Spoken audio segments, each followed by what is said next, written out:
Here we see the representation of a single photon of light. Scientists understand many of the properties of light, but light still holds some mysteries that perplex us. Thomas Young first demonstrated the wave nature of light in 1803 with his famed double-slit experiment, and ever since then the world's top minds have debated what the results of this experiment actually mean. Although Young's double-slit experiment is repeated many times every day, we are always left with the same perplexing question that goes to the core of quantum mechanics and even our very understanding of matter. Is light a particle or a wave? Experiments have revealed that light has the properties of both a particle and a wave, but how can it be both a particle and a wave? Then we find this to be the case for all electromagnetic radiation and all matter. This leaves the world's brightest minds still searching for answers to this basic question: is matter a particle or a wave? In this video series you will be shown the solution to our dilemma. In fact, you are looking at that solution right now. The fields shown around the green photon are electromagnetic fields of opposite polarity, with the red field being of north magnetic orientation and the blue field being of south magnetic orientation. It will be proven that this is actually the way that magnetic fields are structured around all matter. This applies from the smallest particles we have discovered to the largest structures in space. If you were to measure these fields with a compass, their magnetic fields would appear identical to the magnetic fields of a bar magnet. This also means that when we measured the magnetic fields of matter with other methods in the lab, we also assumed that matter had a bar magnet type of magnetic field. But this assumption was a mistake. So until now we have incorrectly assumed that electrons and other matter have a magnetic field shape as shown in this drawing. But we must realize that the fields around an electron, as well as around all other matter, are actually two opposing bowl-shaped electromagnetic fields. Unless we properly understand this basic magnetic field structure, we will never be able to properly understand the fundamental forces of matter from the subatomic to the galactic. In this presentation, you will be shown that correcting this one basic misunderstanding of magnetic fields also explains most all of our problems in physics and astrophysics. I believe that this magnetic field structure is an intrinsic property of all matter. Therefore, you cannot have a particle of matter unless these magnetic fields are there to form it and confine it. To further understand these magnetic fields and validate this new theory, hundreds of experiments were conducted utilizing a vacuum chamber and specially constructed bowl-shaped magnetic field emitters. When 70,000 volts of electricity is applied, the plasma formations that you are now seeing appear. A variety of purging gases were used in these experiments. This includes ordinary air, argon, hydrogen, and helium.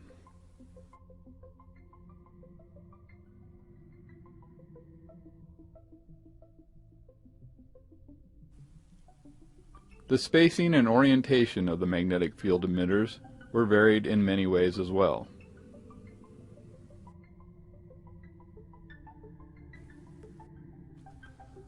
The magnetic field emitters were suspended on non-conductive, high-strength microfilament line attached to magnetic supports on the inner surface of the vacuum chamber. Then, to hold these supports in place, high-strength magnets were utilized on the outer surface of the vacuum chamber. This arrangement allows for the adjustment of the magnetic field emitters while the experiment is running. The small microfilament support lines also offer minimum disturbance of the plasma flow around the fields and therefore a more realistic experimental result.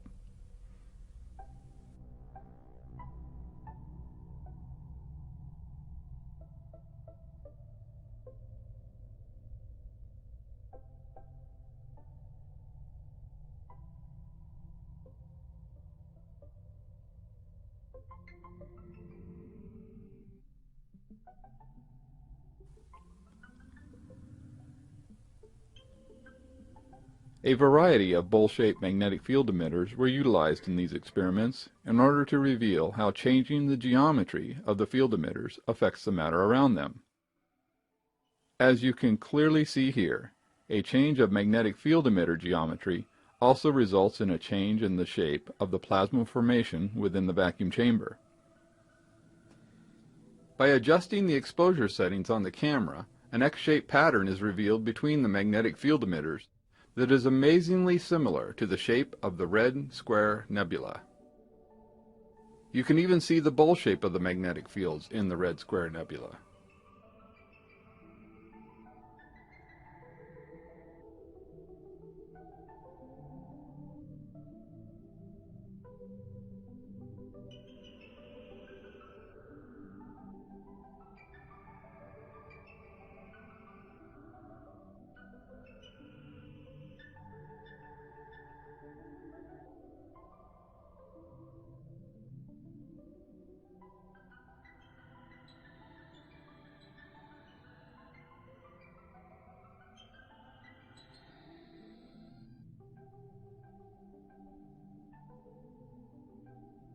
Notice how increasing the spacing between the magnetic field emitters transforms the shape of the nucleus until finally a disk of plasma forms around the nucleus.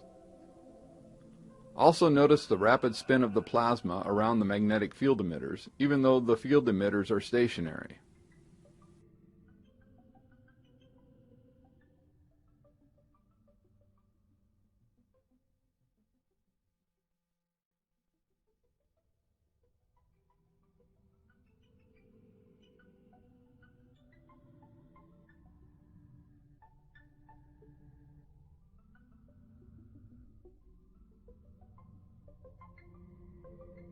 Here you can clearly see how even a single magnetic field emitter controls the shape of the plasma around it. Notice how it confines the plasma to the lower part of the vacuum chamber.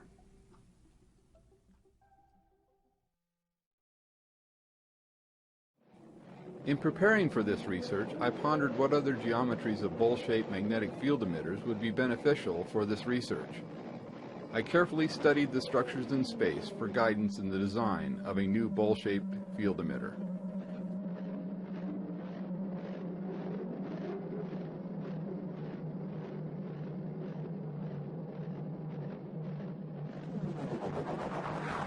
From the structures in space to the structures of matter revealed in the collisions at the Large Hadron Collider at CERN, all sources of data were considered. I carefully studied the amazing research underway at the Large Hadron Collider, and I found a wealth of evidence for this new theory in the collisions there.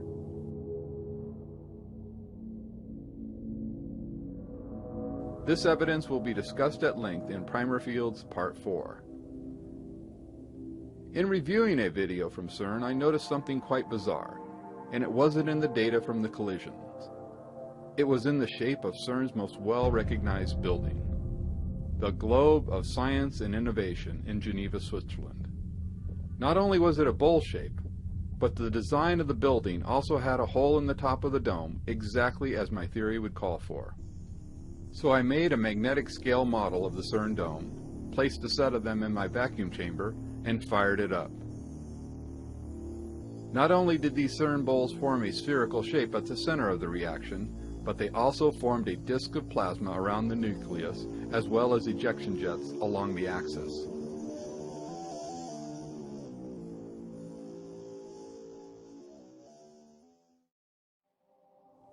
After running the experiments for a few days with the CERN bowls, they were removed from the vacuum chamber and photographed, revealing the patterns you see here. These amazing patterns will also be discussed further in Part 4 of this series of videos.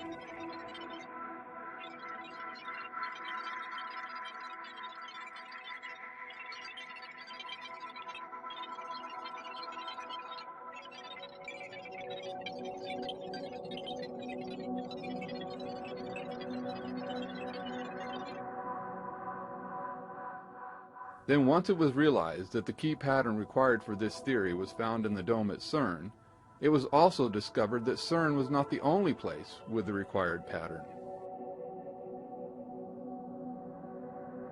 The pattern has been there for centuries at the Pantheon in Rome, which has been referred to as the vault of the heavens.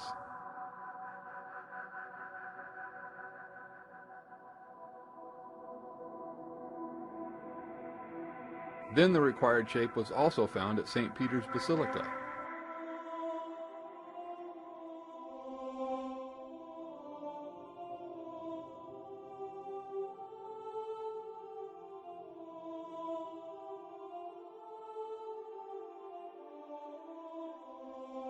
Then one of my favorites was found at St. Paul's Cathedral in Medina, Malta. Notice the angels circling the hole at the top of the dome, and compare that to the glowing ring that is found inside the bowl-shaped magnetic field emitters in the vacuum chamber. Why are these angels on fire exactly where they should be? Much more on this dome and the others later in this series of videos.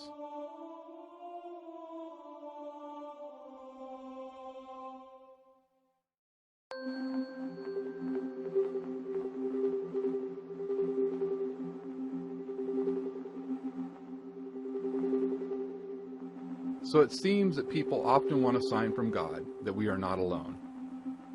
Sometimes God does give us a sign if we just pay attention. Sometimes he even puts that sign up over the capital of the United States of America.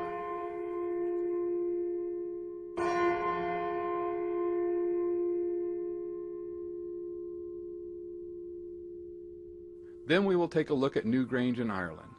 This structure predates Stonehenge by over 200 years, and yet it too contains unbelievable details related to this new theory of the structure of all matter. More on Newgrange later in this video series.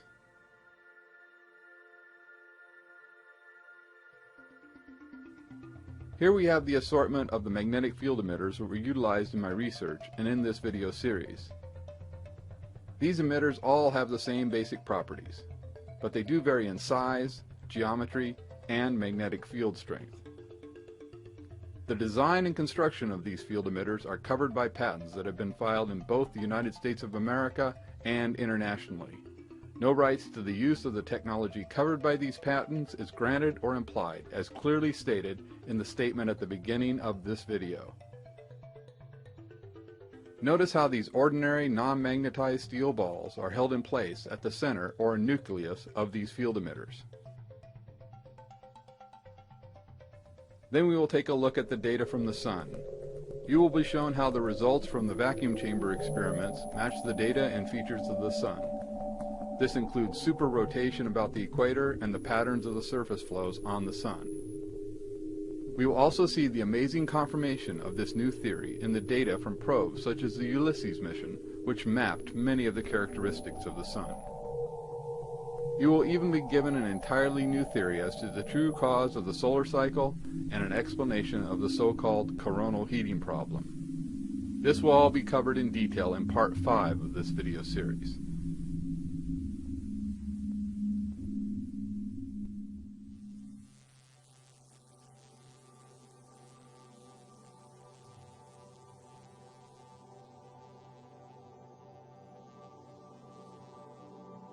You will clearly see how this new theory explains the structure of not only the Sun, but also all matter, from electrons, to atoms, to molecules, to planets, to stars, to nebula, and even to entire galaxies.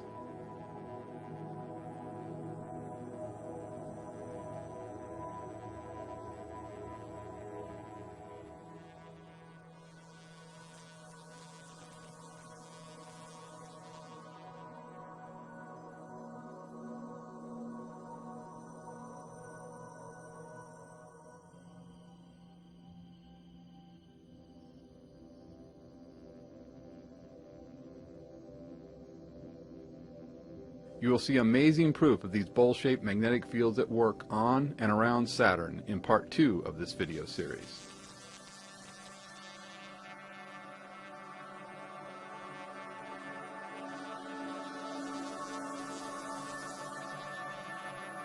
We will look at how relativistic jets are truly formed and experiments that were conducted in the lab to confirm this new jet formation theory.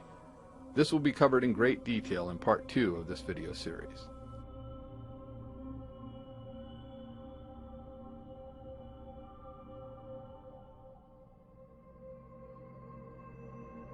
Part 6 of this video series includes over an hour of video and images of the high-voltage plasma experiments that were conducted in the vacuum chamber.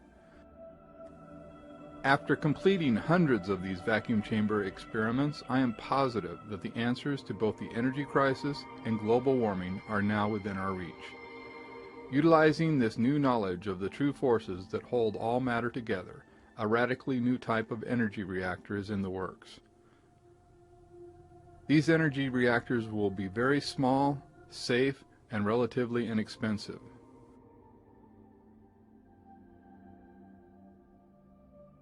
So the dream of low-cost electricity is at the door. As you can see here, we are already well on our way to fulfilling our dream. Plus, there is an additional benefit to this technology: zero carbon emissions.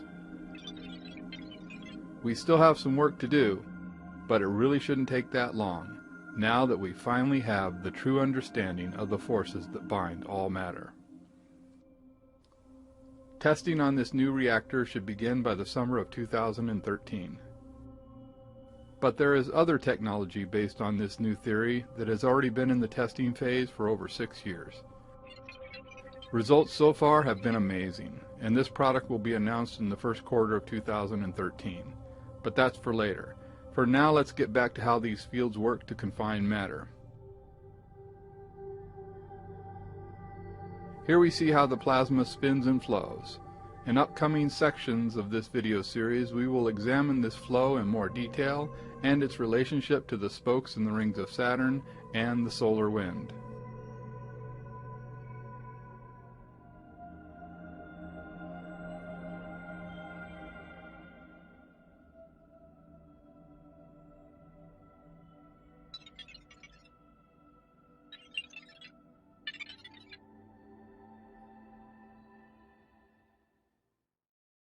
Then we will take a look at how these bowl-shaped magnetic field emitters cause both magnetized and non-magnetized balls to form the amazing arrays shown here. The only thing holding these balls in position are the magnetic fields emanating from these two bowls. Could this truly be the way that atomic and molecular structures are properly explained? I believe so. Let's take a look at the forces at work in the nucleus area of these bowl-shaped magnetic fields.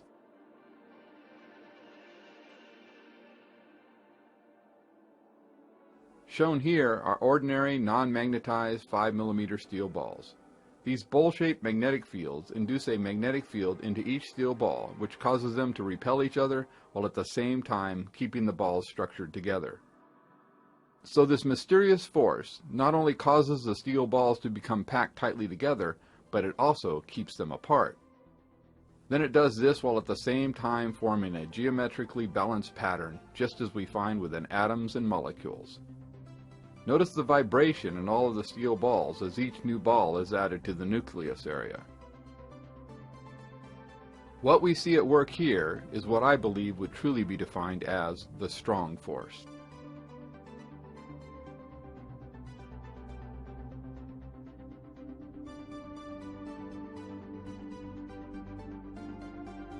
Then we will take a look at some incredible cutting-edge research from scientists at IBM. This is an atomic force microscope image of the actual structure within a nanographene molecule.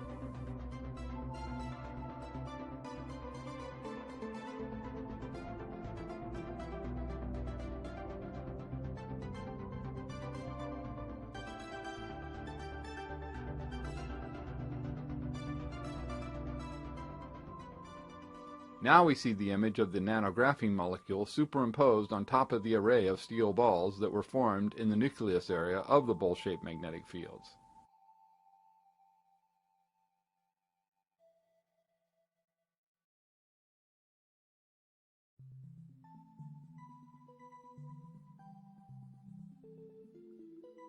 The steel balls are supported by a sheet of clear acrylic, which does not come in contact with the magnetic bowls at all. Therefore, it is only the magnetic fields of the red and blue bowls which are responsible for the shape of the patterns we observe here.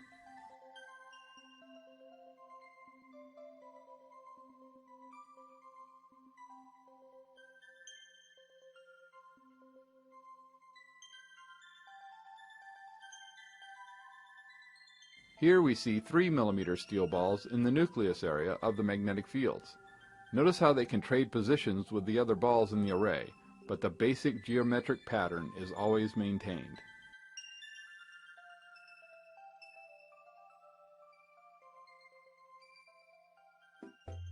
Now let's take a look at how these non-magnetized steel balls form orbital patterns around these bowl-shaped magnetic field emitters. Again, notice how even in the orbital area, these magnetic fields cause the steel balls to be packed tightly together, and yet at the same time they repel each other.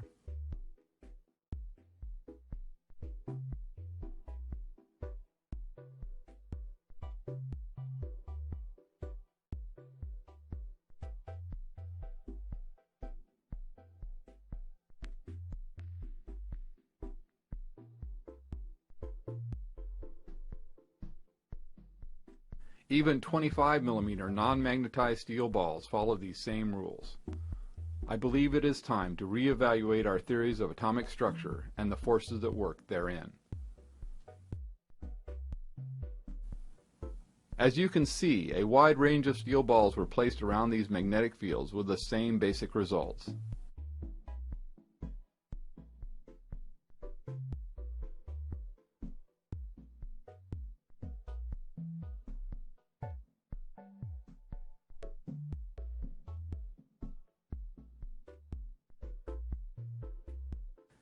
Here we see 5mm non-magnetized steel balls forming a complex array of orbitals around the nucleus. Notice how the steel balls all repel each other.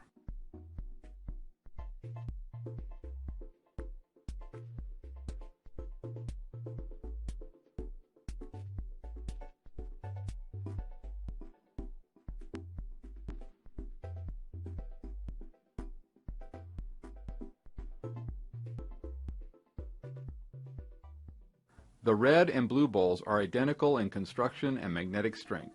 The only difference is the magnetic polarity of the balls. The red balls are north magnetic polarity and the blue balls are south magnetic polarity.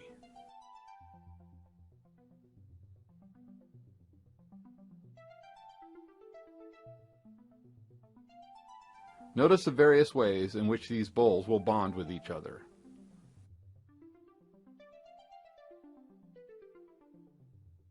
Here we see how the large and small balls interact with each other magnetically.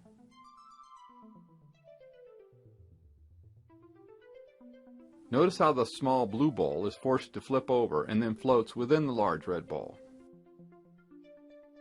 The small red ball responds quite differently, as you can clearly see. Then we find the same rules in effect within the large blue ball.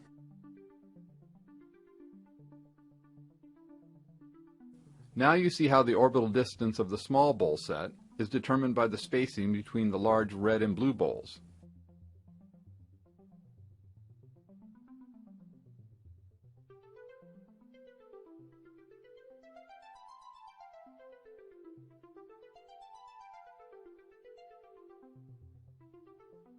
This same principle applies to magnetic balls placed within the orbital equator area perpendicular to the large balls. In this demonstration, a singular magnetic ball is held in place by the magnetic balls, and then a second magnetic ball is added.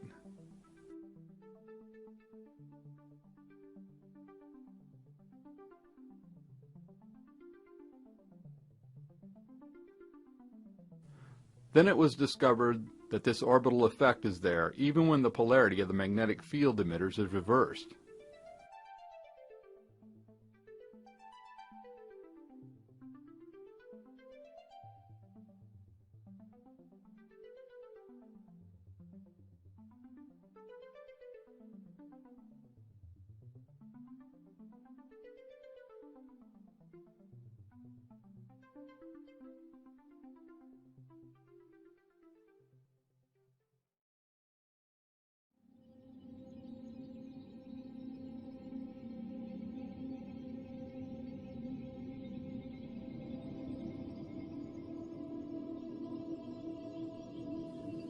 Pouring 2mm steel balls into the large bowls reveal the true forces at work in the Southern Crab Nebula.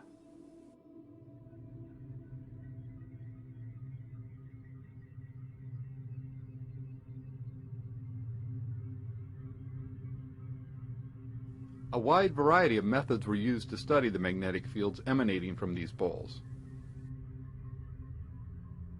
Here we see ferrofluid at work, showing the magnetic patterns formed within these bowl-shaped magnetic field emitters.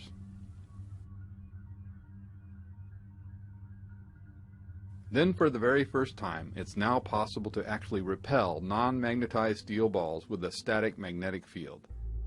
The magnetic field emitted from these bowls induces a magnetic field into the steel ball and then repels it along the axis of these magnetic field emitters. This knowledge is the key to understanding how these magnetic fields confine the nucleus of all matter, from electrons to galaxies.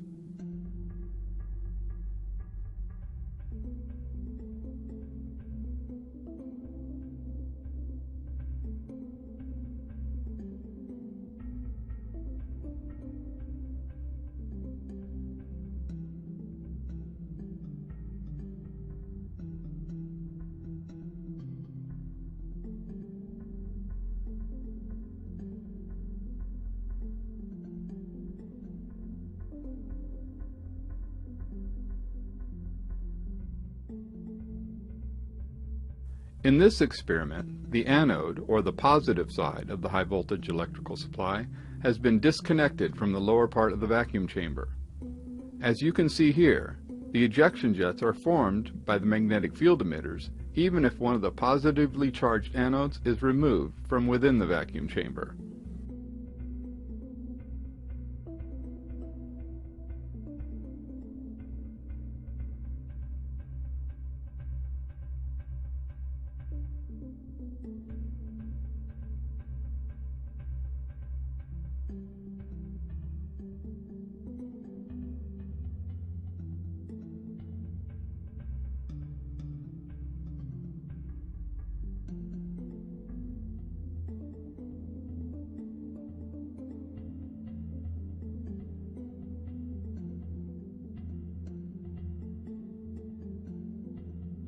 So you should be starting to understand that a critical mistake was made by scientists when it was assumed that the magnetic fields emanating from matter such as atoms was due to a simple bar-shaped magnetic field within the atom.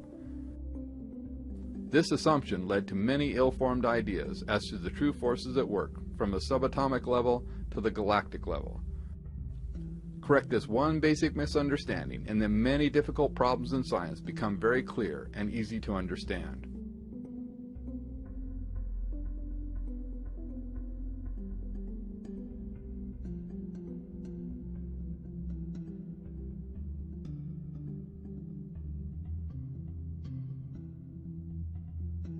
Here we see iron filings revealing the magnetic field lines around a bar magnet.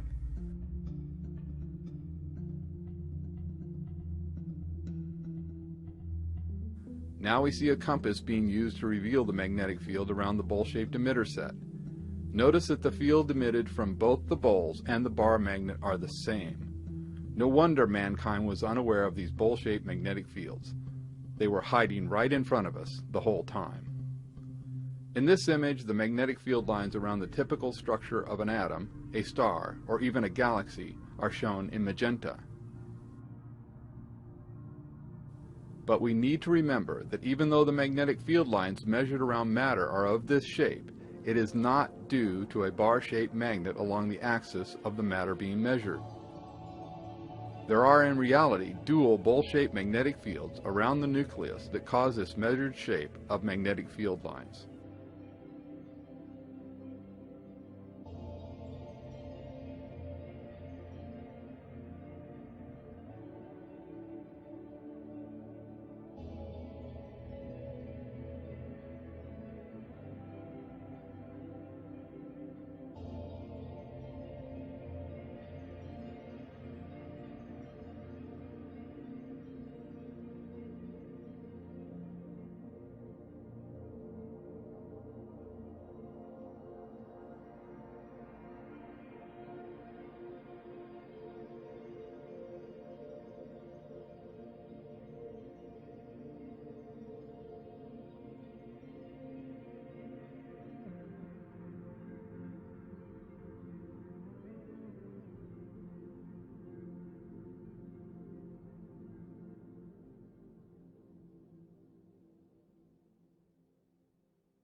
So here is the basic shape of the magnetic fields that emanate from a typical structure in space. Now let's examine some structures in space and see if we can't find evidence for this shape at work in galactic formations.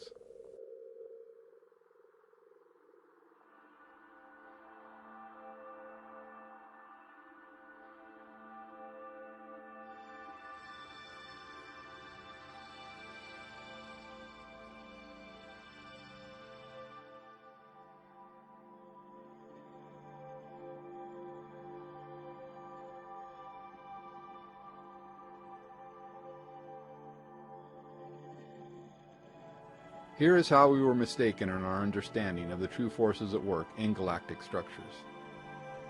These large structures in space could not be explained by the currently accepted theory of gravity alone. So as we studied these structures, it was assumed that some extra source of gravity was required to explain how all this matter could be held in orbit around the central star in these galaxies. This is how the theory of black holes became accepted when trying to explain these structures. It was a totally reasonable line of thinking. But it was found that even using black holes with incredible gravity, we could still not explain how these large structures in space are held together and function. So the next mistake that we made was to assume that some other extra matter was there to explain these large structures in space. Along came our theory of dark matter. But even when we applied both the theory of black holes and dark matter to our puzzle, there still were some problems. It seems the universe itself was not only expanding, but that rate of expansion was increasing. To explain this, we came up with the theory of dark energy. So now we have invented three totally unproven theories to explain what we find in the visible and known matter in space: black holes, dark matter, and dark energy. But they are not required at all if you eliminate the basic misunderstanding of magnetic fields around the nucleus of all structures in space.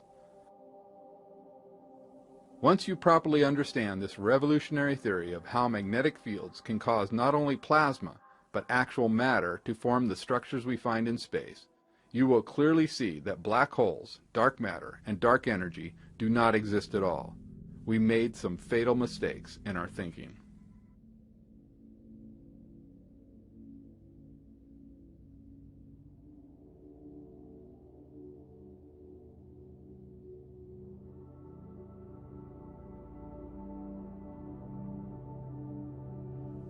Utilizing this new theory, you will find that even bizarre structures like Gomez's hamburger are now very easy to understand.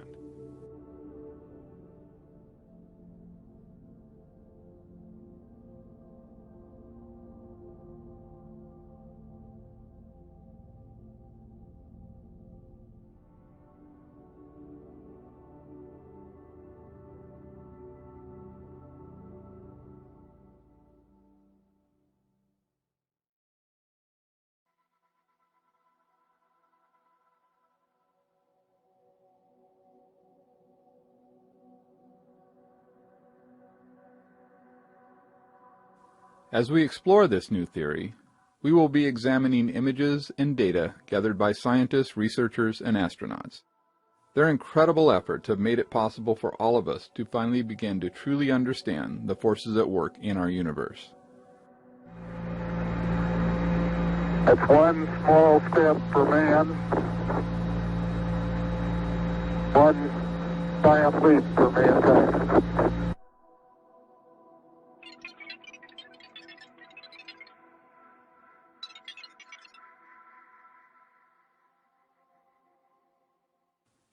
We will be using images from telescopes in space, as well as images captured by a wide variety of telescopes here on Earth.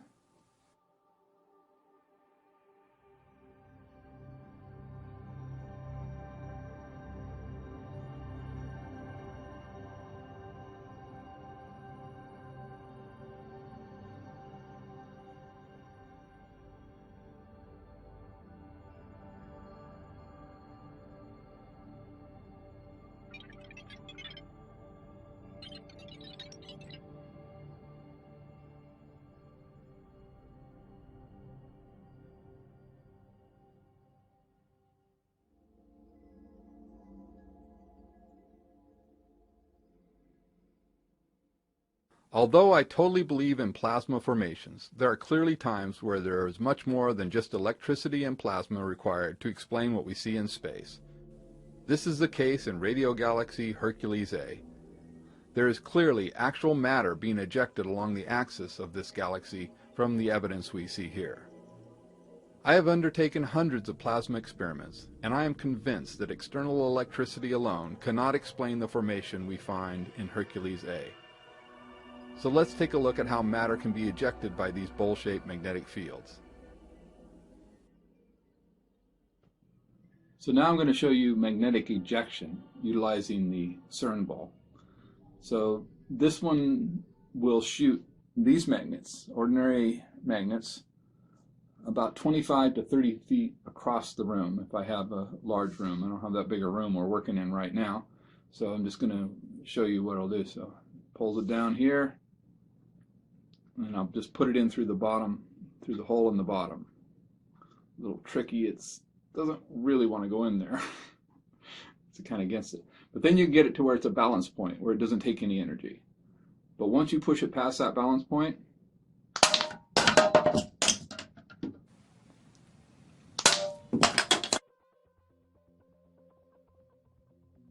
knowing that all matter has a magnetic component to it, you can now see how these incredibly strong bowl-shaped magnetic fields in space could accelerate matter to nearly the speed of light without requiring external electricity, black holes, dark matter, or even dark energy. Now let's take a look at some more formations in space and the magnetic fields around them.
By now you can clearly see that the structures we find in space are easily explained by these bowl-shaped magnetic fields without using black holes, dark matter, or dark energy.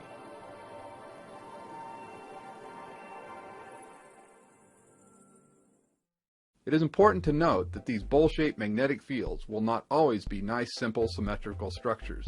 They can be warped, twisted, offset, or one field might even be larger than the other as shown here.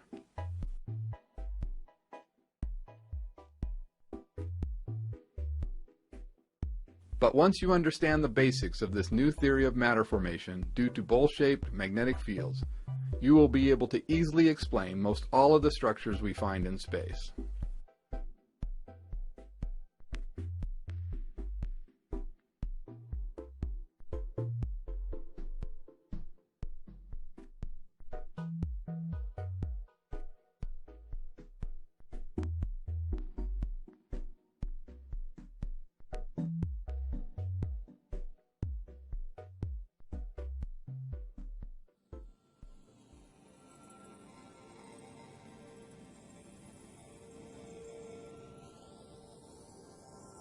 So to review, we have seen how these simple bowl-shaped fields operate in the vacuum chamber and the way in which they shape plasma.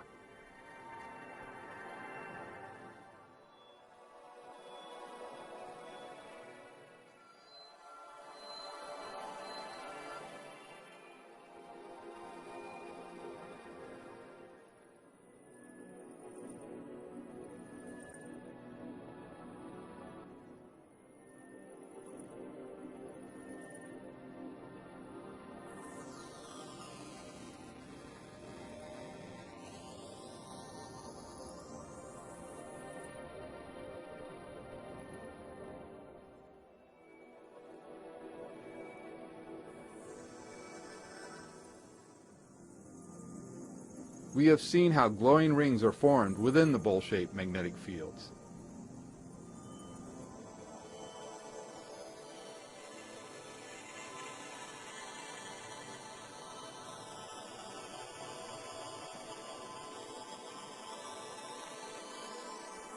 We have also witnessed how the ejection jets are formed from these magnetic fields.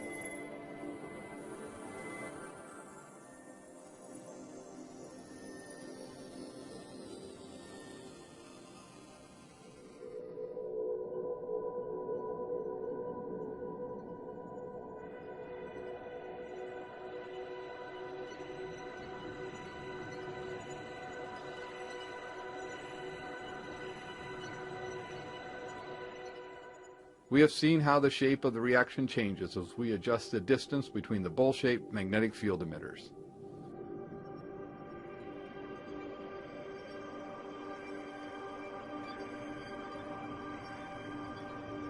Then we have seen how a disk of plasma will form around the equator of the magnetic fields.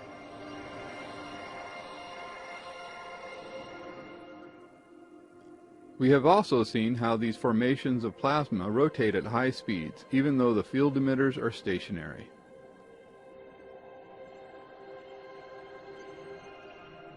We have seen how these bowl-shaped magnetic fields will cause both magnetized and non-magnetized balls to form orbital rings around the nucleus of the fields.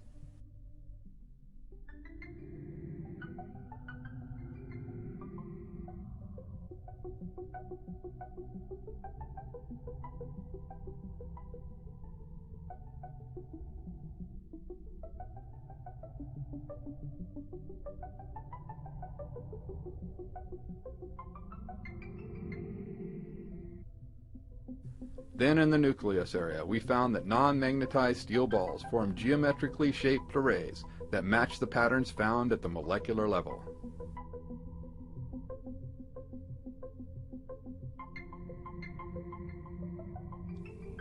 We saw how non-magnetized steel balls formed amazing arrays around these bowl-shaped magnetic fields.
It was seen how a magnetic ball was held in line with the equator of these bowl-shaped fields.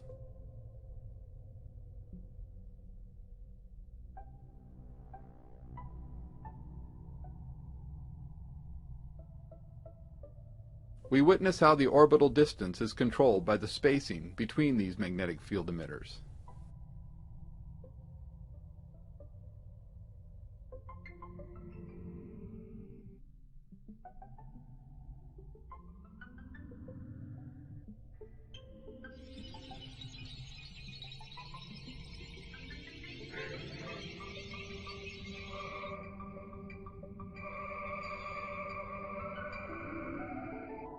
We saw how pouring 2-millimeter steel balls into one of these magnetic bowls revealed the true forces at work in the Southern Crab Nebula.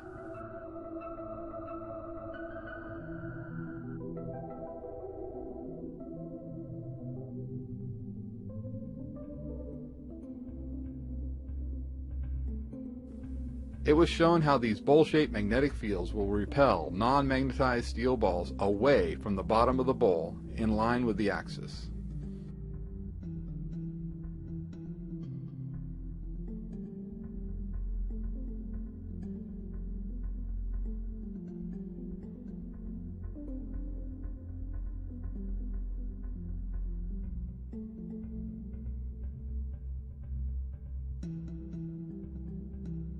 We saw how these magnetic bowls will also eject matter at high velocities.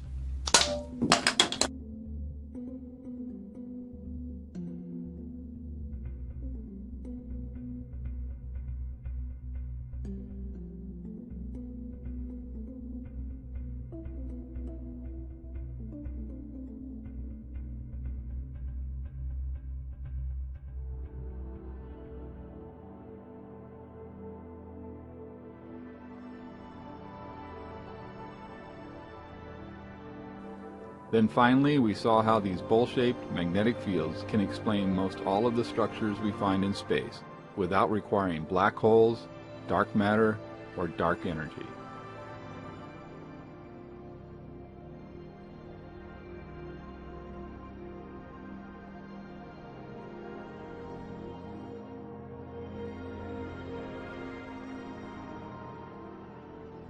In part 2 of this video series, you will see more on how these bowl-shaped electromagnetic fields truly explain the structure of all matter, from the subatomic to the galactic.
In the primer fields part 1, it was shown how two magnetic poles of opposite magnetic polarity would form a variety of plasma structures within a vacuum chamber. The color and shape of these plasma structures were clearly determined by the following factors: the shape of the magnetic poles, the spacing and orientation of the magnetic poles, the type of purging gas that was used, the vacuum level within the vacuum chamber, the electrical voltage used, the polarity of the direct current electricity used in the experiment, and the positioning of the electrodes within the vacuum chamber. All of these factors influence the shape of the plasma formations within the vacuum chamber.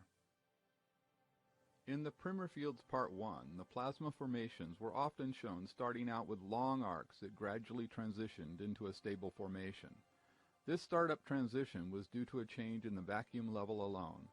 Once the vacuum level is stabilized at the correct level for the plasma formation desired, the light emitted by the glowing plasma can be turned off and on instantly. So the electricity is not responsible for the fields that form the plasma formations. The electrical polarity determines how the plasma conforms to the fields, but the fields are not at all formed by the electricity. A reversal of the electrical current that causes the plasma to glow will cause an entirely different pattern to be revealed in the vacuum chamber, but this is due to a simple polarization change in the plasma which reveals a different aspect of the same field structure. The electrical polarity is not causing the fields to change, it is just changing how the plasma responds to the fields. Here we see the instantaneous effects of this electrical polarity reversal, as the DC electrical supply is switched between polarity states, just as you would flip a light switch on and off.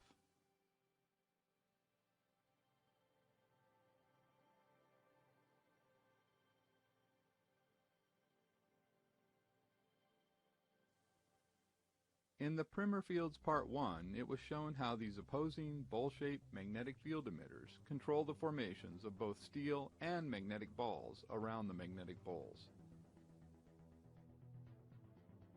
It was also shown how 5 mm steel balls formed geometric patterns in the nucleus area between the two magnetic poles.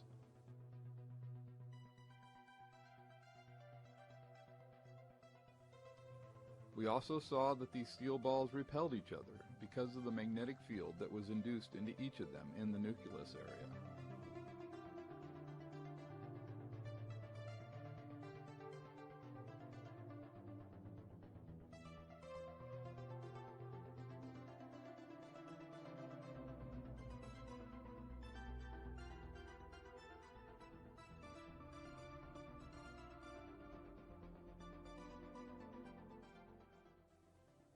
The magnetic bowls also induce magnetic fields into ordinary steel balls both inside the bowls and around the bowls. The induced magnetic fields then cause the steel balls to all repel each other, and at the same time the fields of the magnetic bowls confine the steel balls into organized rings and patterns. It is very clear that these magnetic bowl-shaped fields impart order into the matter around them, whether in the vacuum chamber or outside the vacuum chamber.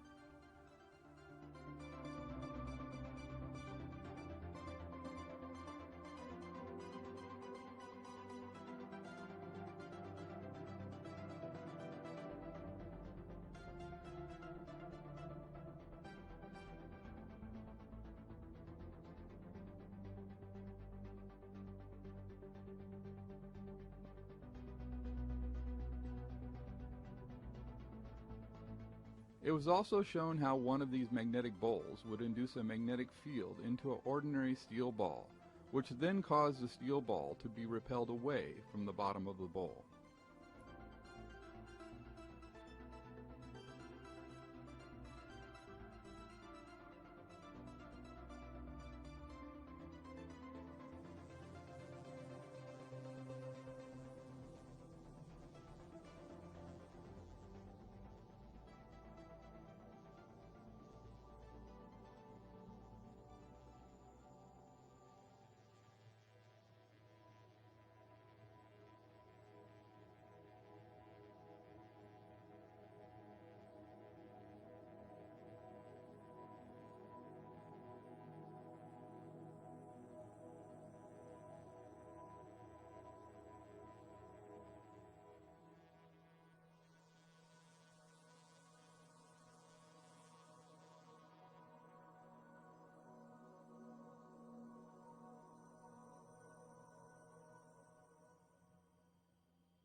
Then, by utilizing what we learned in the laboratory experiments, we were then able to come to understand the structures we find in space better than ever before.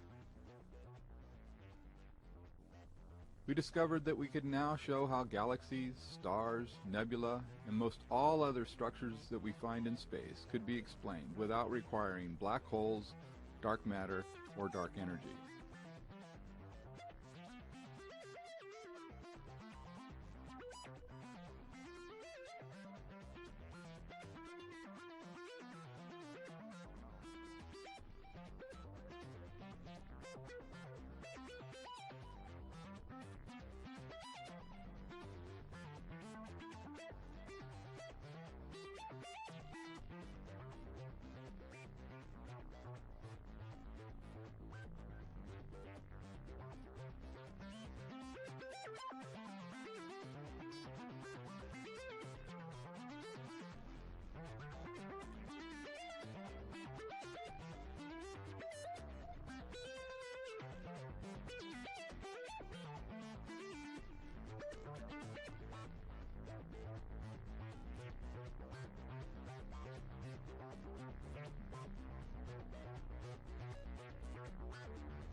That brings us to part 2 in the Primer Field series. To begin with, we are going to explore the magnetic substructures that are found within these magnetic poles.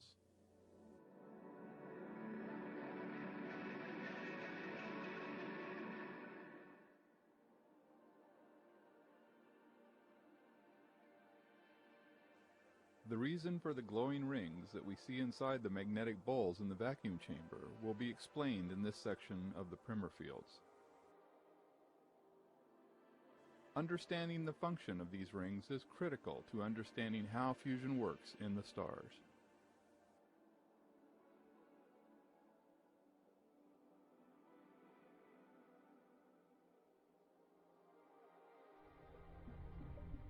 It will also be shown how the bubbles inside the magnetic bowls are caused by magnetic confinement, and how these magnetic bubbles are related to the ejection jets that are emitted from the top of these bubbles.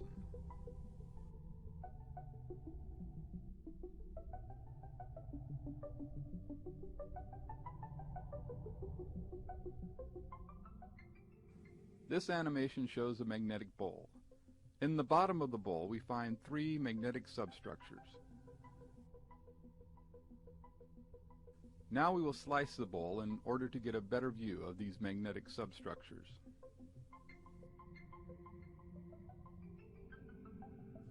I have named these magnetic substructures the confinement dome, the flip ring, and the choke ring.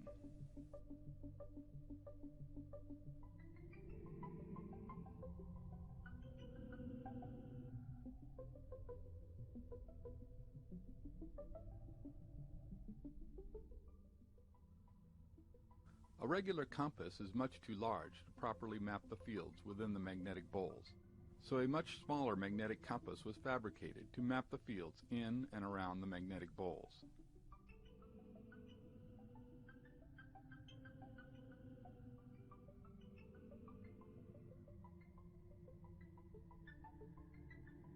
The red and blue arrows shown here indicate magnetic orientation and the direction of the flow of matter in and around the magnetic bowl. The red arrows indicate magnetic north, and the blue arrows indicate magnetic south.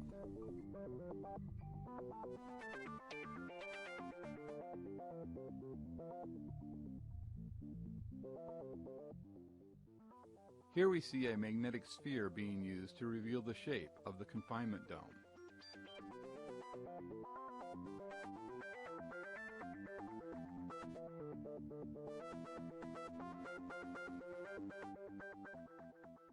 Here we see a string of magnets being used to show the magnetic field lines in and around the magnetic bowl.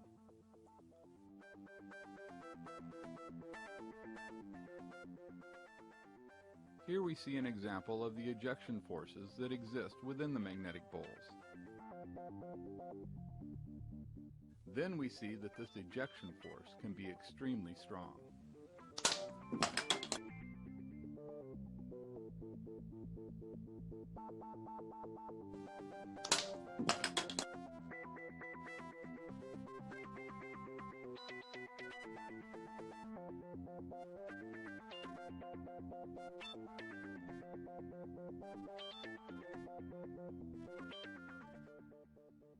So just as we see in the plasma experiments in the vacuum chamber, we see that these ejection jets start at the top of the confinement dome and shoot out of the bowl in line with the axis of the bowl.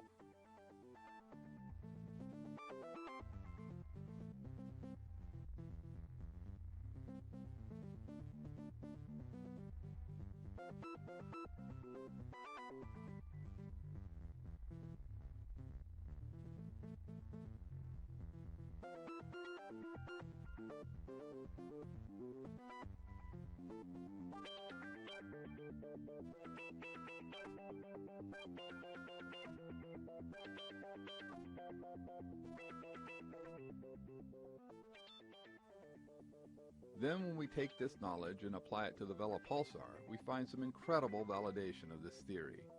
Notice how perfectly the bowl shape, flip ring, and ejection jets all match with the structure of the Vela pulsar.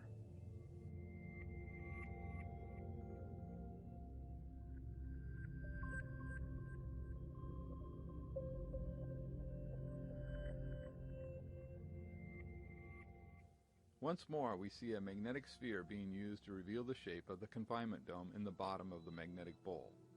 The only way for the magnetic sphere to get under the confinement dome is for it to enter at the flip ring at the base of the confinement dome. Once under the confinement dome, the magnetic sphere is trapped under the confinement dome.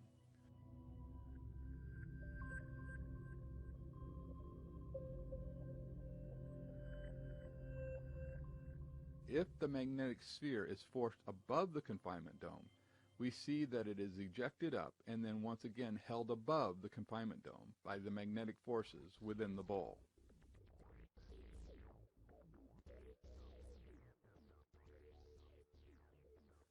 Now we have an animation showing how magnetic matter would react inside of the magnetic bowl. For now, we will be focusing on the function of the flip ring. The red and blue balls are labeled to indicate north and south magnetic polarity, red for magnetic north and blue for magnetic south. So as you can see, all the particles within the magnetic bowl are drawn to the flip ring, where they then enter the area under the confinement dome.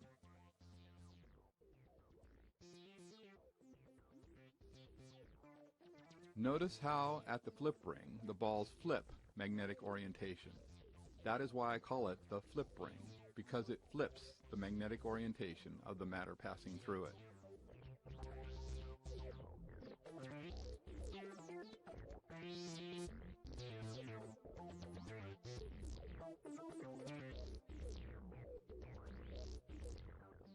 This animation shows how particles of matter flow inside these magnetic bowls.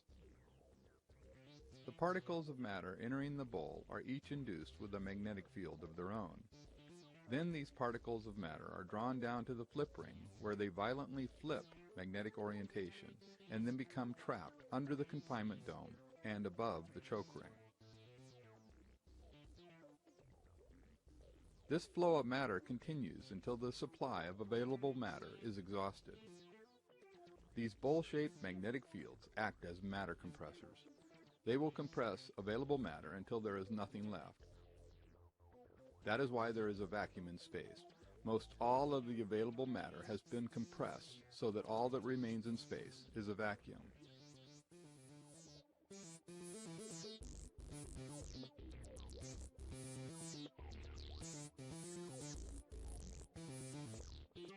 Now we will take a look at the function of the choke ring.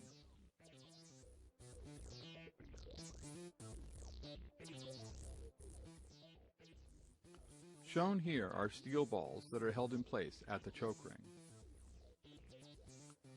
The balls are free to rotate around the choke ring, but they resist exiting out the bottom of the bowl or going back up into the bowl. The flow of matter is choked at the choke ring, which is why I call it the choke ring.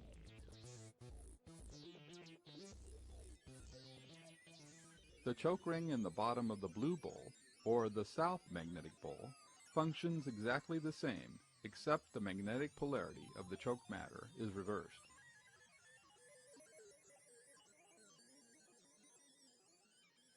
So here in the bottom of this bowl in the vacuum chamber, the glowing ring is the flip ring.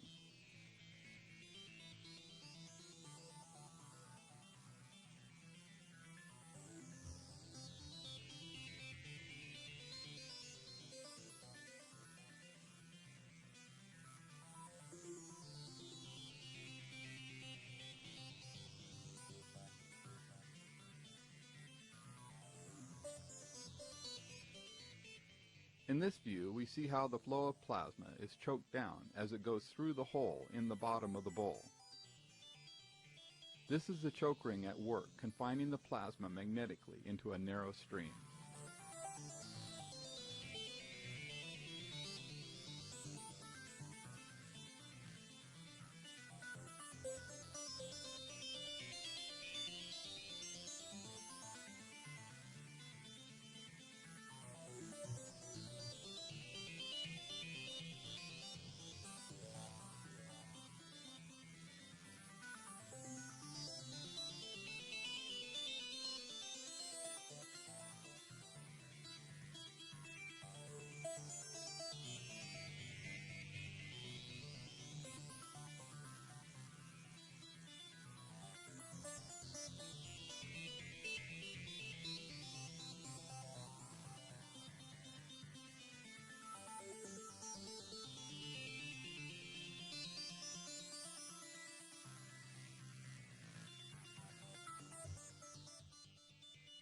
Now we are going to take a look at another magnetic substructure that exists below the bottom of the magnetic bowl.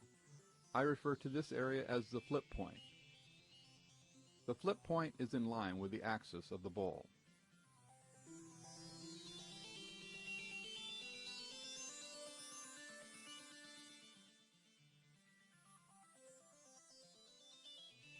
Here we see the microcompass being used to show how the flip point flips the magnetic orientation of matter at the flip point. Past the flip point, matter is held away from the bottom of the bowl, but inside the flip point, matter is drawn into the bottom of the bowl.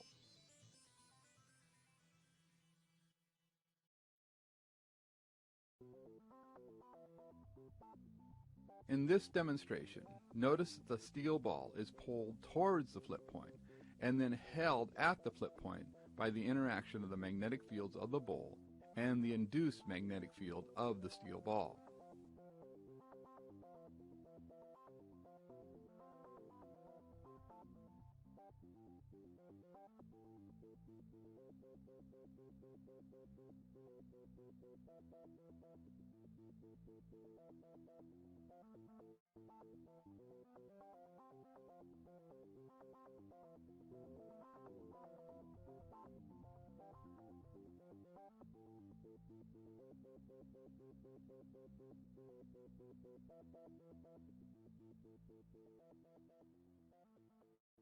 This flip point repulsion is the reason we see the ejection of matter from the bottom of the Vela pulsar.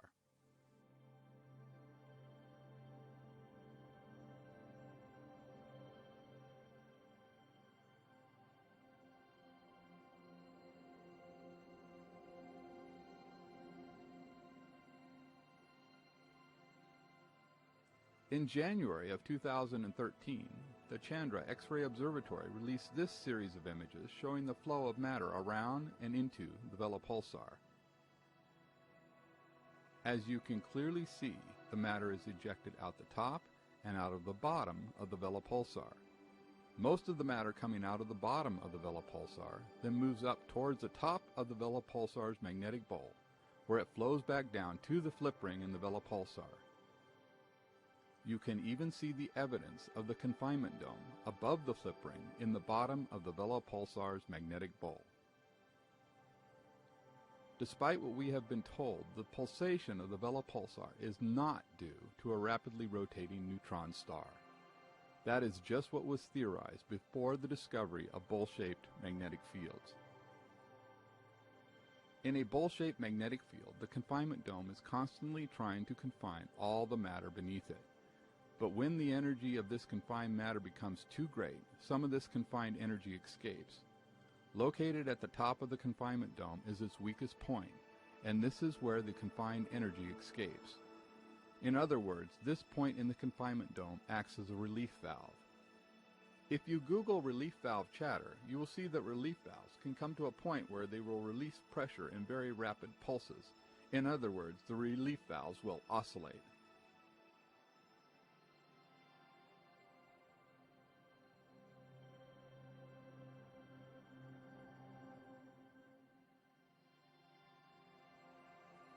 Since the confinement dome is acting as a relief valve, it can come to a state where it is rapidly pulsing as it releases a burst of energy and then closes again, cutting the flow of energy being released.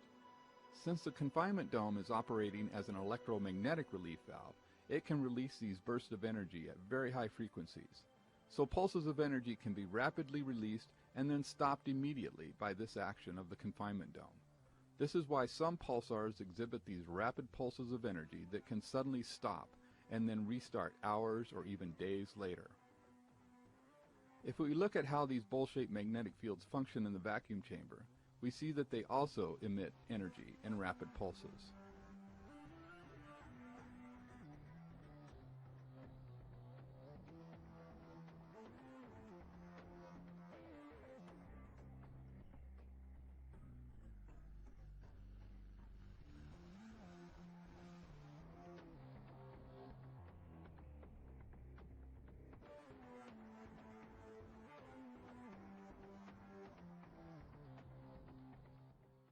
In the ejection jet of HH111, we can see very definite pulses in the matter ejected.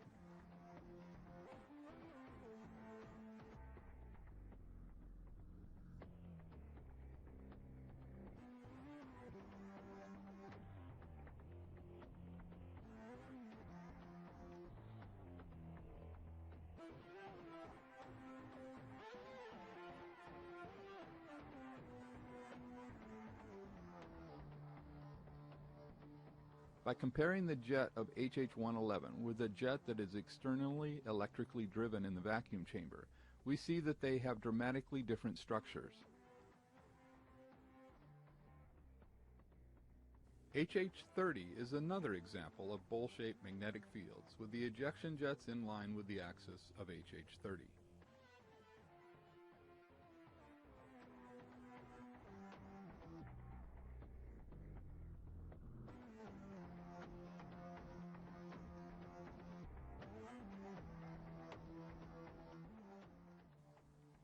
The externally electrically driven plasma jet, as shown in the lower image, is very steady and it fades gradually, whereas the jet of HH111 has dramatic pulse formations and a sudden cutoff at the tip.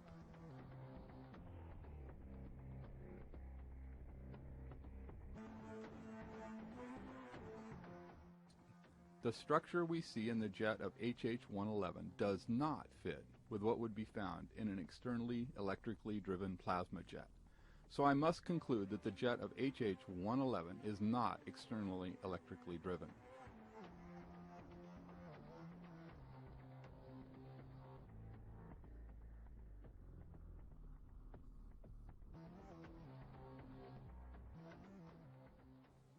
This same logic would apply to the jet of M87.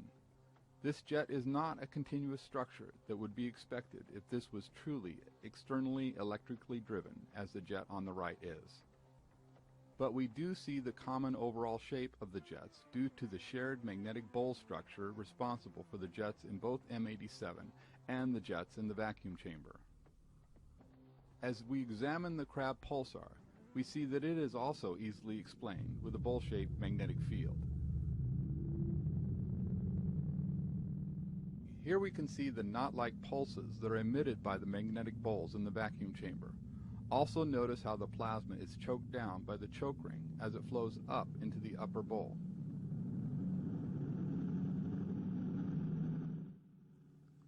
You can find a lot more information out about pulsars on my Facebook page. This includes a very interesting study on pulsars that was released in January of 2013. This study brings further validation to the theories of pulsar behavior presented in the primer fields.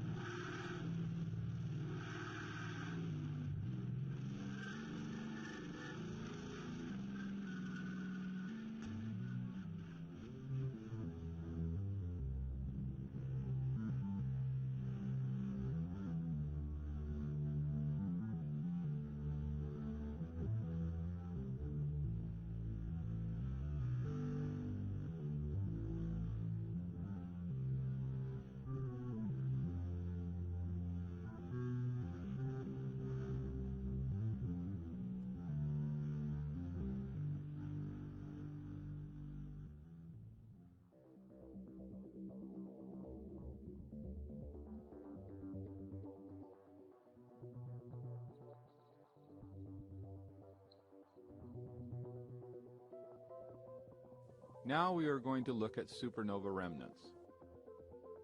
Supernova remnants are all that are left of a star after it explodes or goes supernova. Astrophysicists believe that all of these bubble-type supernova remnants once had a star in the middle of them. Then they believe that the bubble we see is a shell of gas moving away from where the exploding star once was. But I am now going to show you that this concept is incorrect.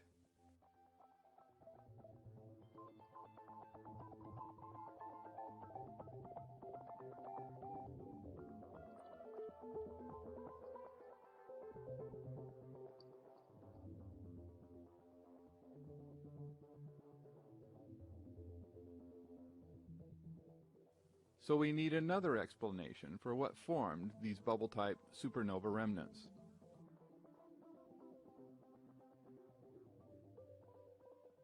Occam's razor is accepted in science as a way to determine which solution to a problem is most likely the correct one. The goal when using Occam's razor is to provide the simplest solution possible. Therefore, in line with Occam's razor, I'm going to show you a very simple explanation of the forces behind bubble-type supernova remnants.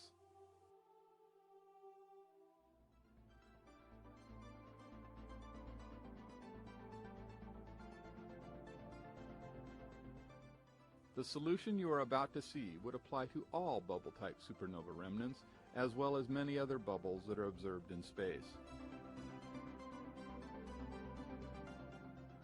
As you may have expected, the solution is found in bowl-shaped magnetic fields. So here again we see the confinement dome, the flip ring, and the choke ring.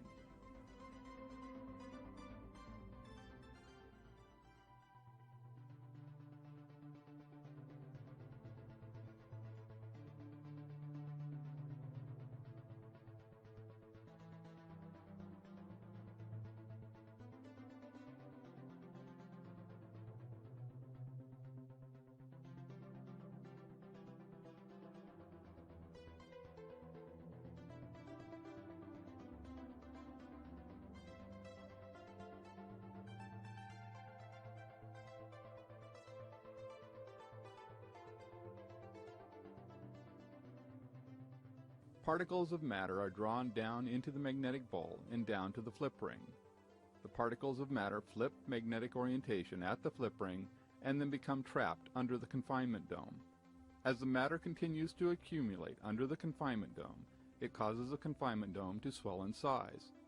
In other words, the bubble is continually growing. This is why when they measure these bubble-type supernova remnants, they are found to be expanding.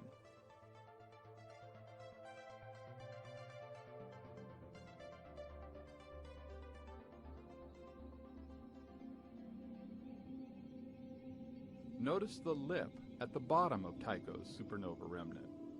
This is where the flip ring is located.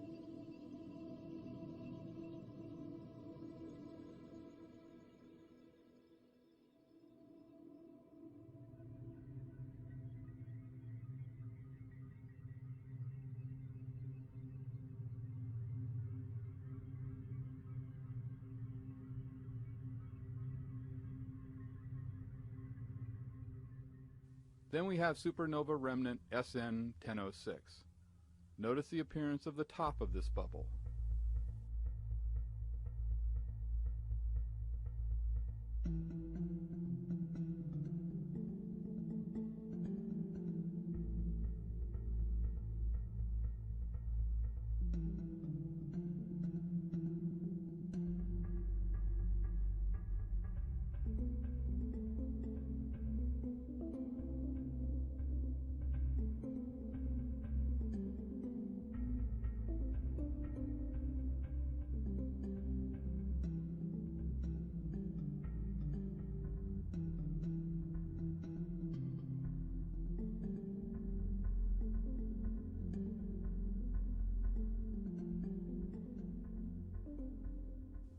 Notice the axial formation up through the middle of this supernova remnant.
There are times when the internal pressure of the bubble is too great and the magnetic bubble will fail at its weakest point.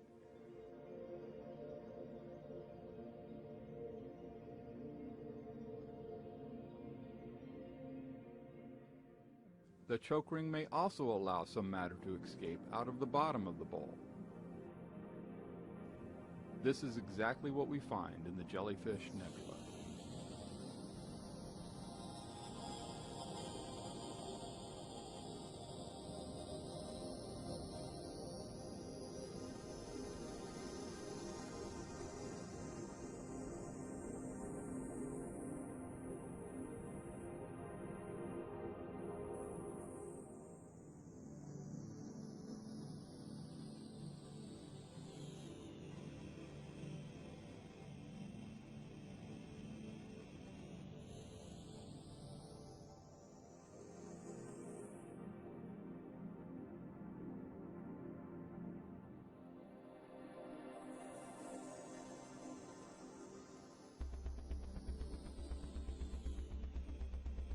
Scientists have studied supernova remnants with a wide variety of instruments. When you carefully check all this data, you will find that it all conforms to the theories of supernova remnant formation presented in the Primer fields. One of the most thoroughly studied supernova remnants is SN 1006.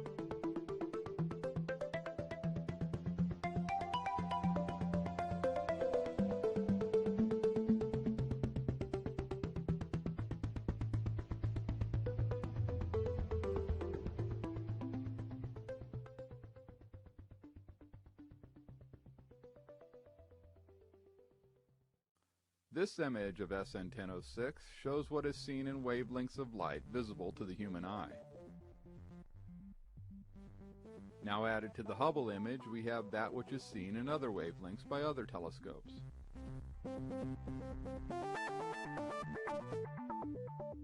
Where the magnetic field is the strongest is at the choke ring, and this is also where matter is compressed to the greatest density.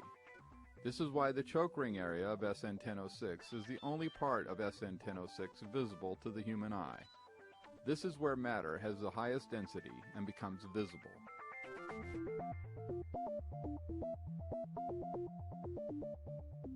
Notice that other images of SN 1006 and other wavelengths also conform to the structure that would be expected within a bubble formed by a bowl-shaped magnetic field.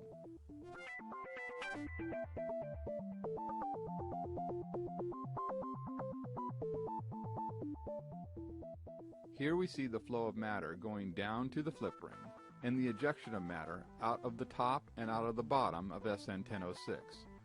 Notice that this matches the flows that we saw earlier in the Vela pulsar.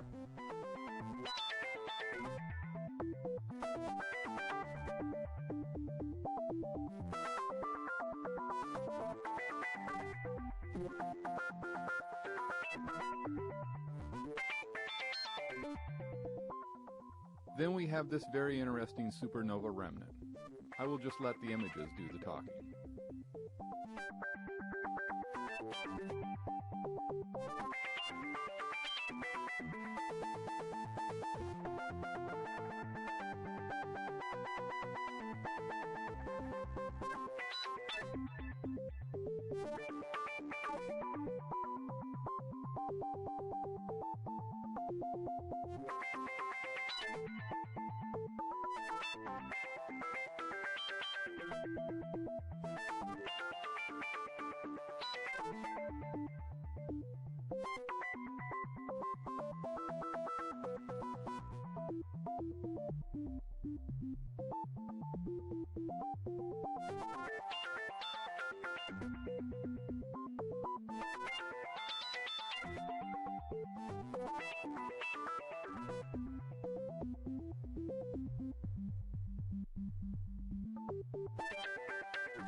Then as we observe the Ring Nebula, we also see that it too is actually formed by a bowl-shaped magnetic field.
So based on what we now know about how bubbles are truly formed in space, the massive bubble structures that have been discovered in our own Milky Way galaxy make complete sense.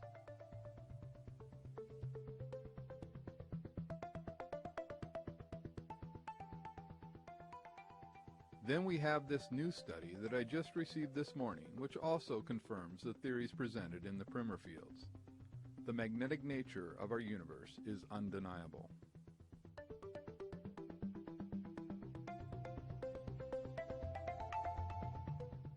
The formation of Eta Carina is no longer the mystery that it once was.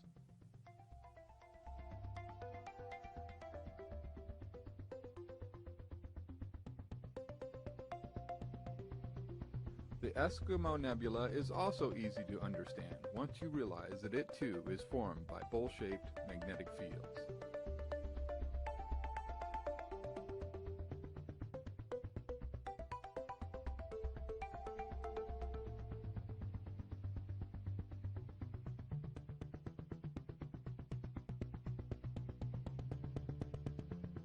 Notice the bubbles inside of the nebula referred to as M29.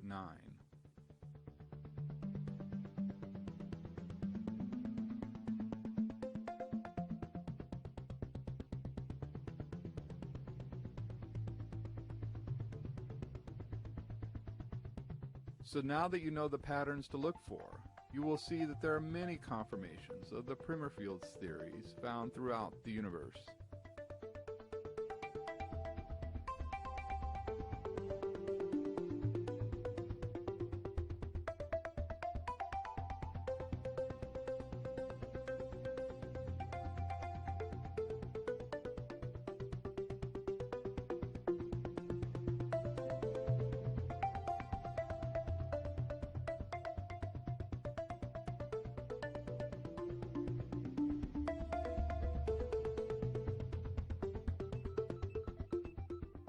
In this image of CMIS 147, we see the flip ring,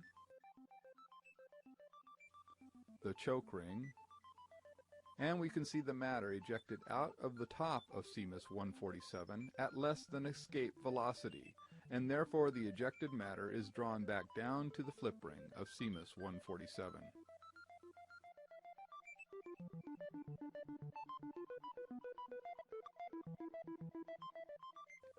In this image of the Rosette and Cone Nebula, we can find 3 magnetic bowls with bubbles in the bottom of them.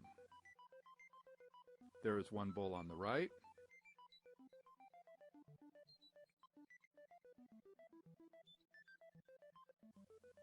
one faint bowl in the middle,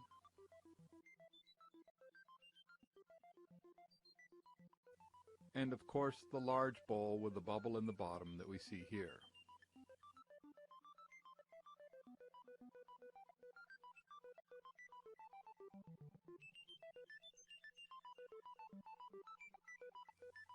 The bubble nebula is clearly in the bottom of a bowl.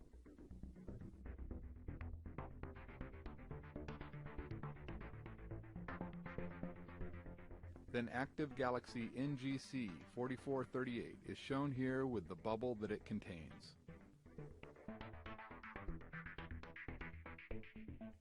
By now you don't even need me to show you the bowl-shaped magnetic fields that form the infamous Hourglass Nebula.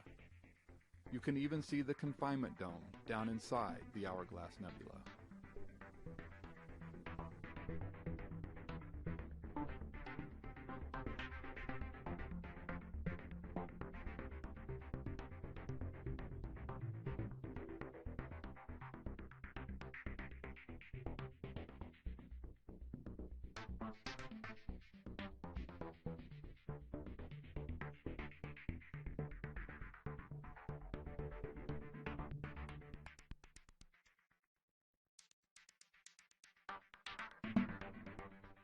So let's review the basic structure inside these bowl-shaped magnetic fields.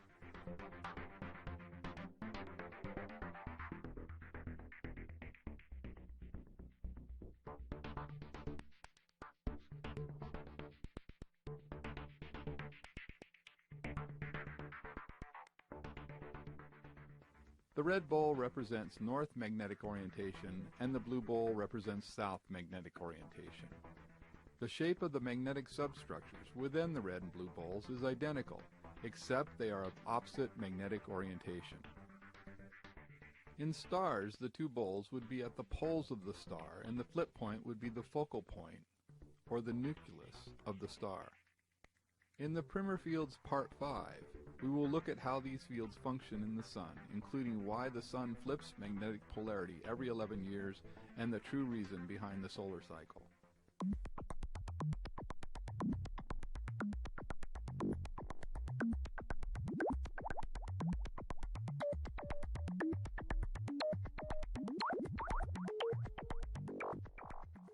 Notice that in the vacuum chamber experiments, you can see that there is a brighter inner magnetic bubble in the middle of the outer magnetic bubble.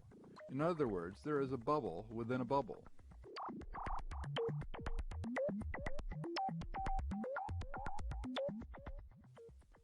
In NGC 3918, we also see a bubble within a bubble. Then the Cat's Eye Nebula also has a bubble inside of a bubble formation that cannot be explained by the currently accepted theories. But when we apply the Primer fields approach, you will see that these bubble-in-bubble structures are very easy to explain.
So as you can clearly see, all of these bubble in a bubble type formations are very easy to understand once you actually know the real truth.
There are also rings observed in space, and here you can see how these rings can be formed between two bowl-shaped magnetic fields.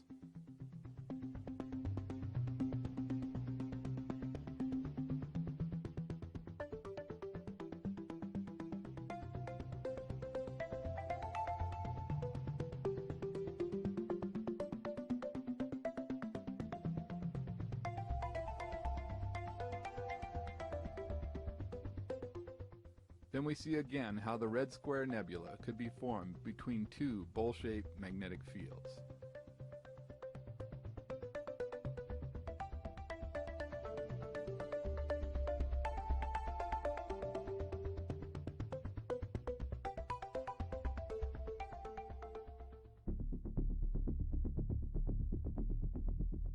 Now we are going to take a look at how these bowl-shaped magnetic fields are responsible for what has been discovered in and around Saturn.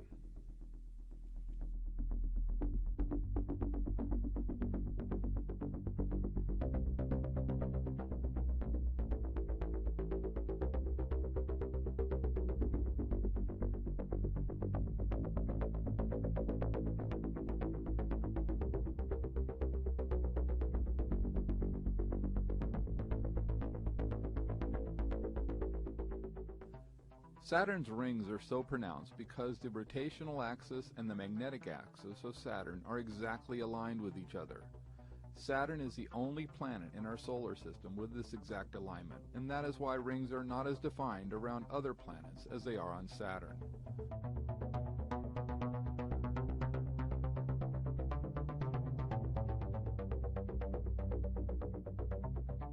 The rings around Saturn are held in place by the bowl-shaped magnetic fields, just as the disk of plasma is in the vacuum chamber experiments.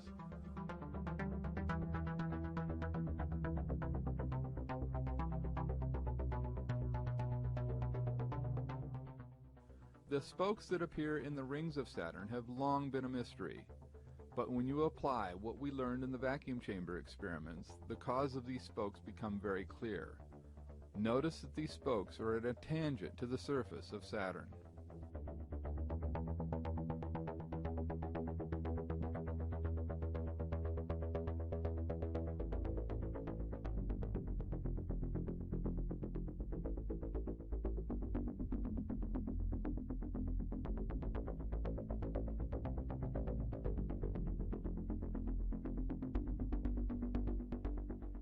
Notice how the burst of plasma emissions from the center of the vacuum chamber are also at a tangent to the rapidly rotating core in the vacuum chamber. When we overlay the vacuum chamber video with the images of Saturn and its rings, the solution to the source of the spokes in Saturn's rings becomes obvious.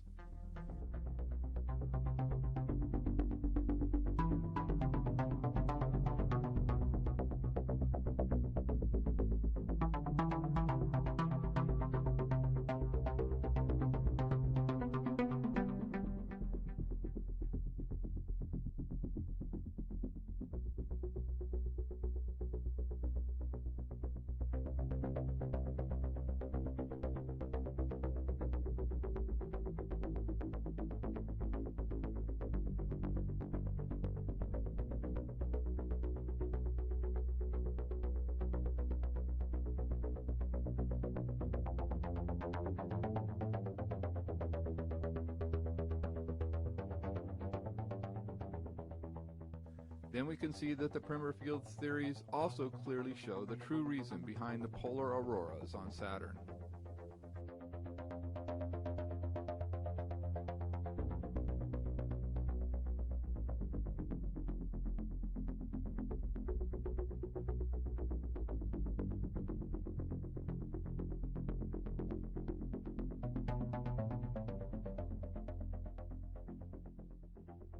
Shown here is the basic magnetic field structure that exists around Saturn.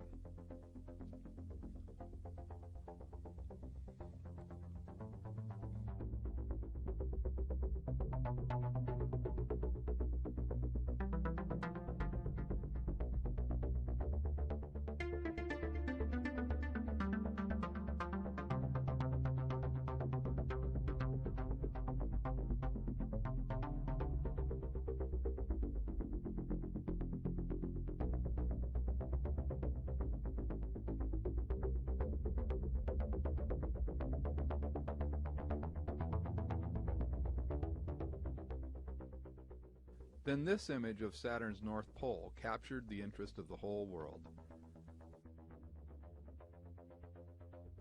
But it's not really that difficult to explain once you understand the theories and concepts presented in the Primer fields. If you look closely, you will even see the magnetic bubble in the middle of this image.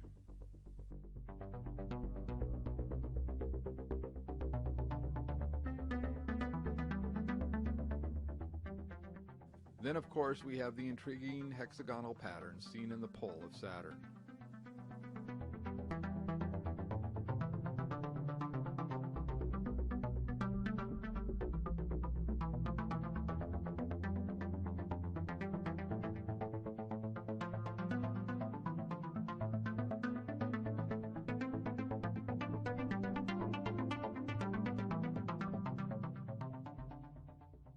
Around the axis of these bowl-shaped magnetic fields, we find that these fields will cause matter to form these regular polygonal shapes.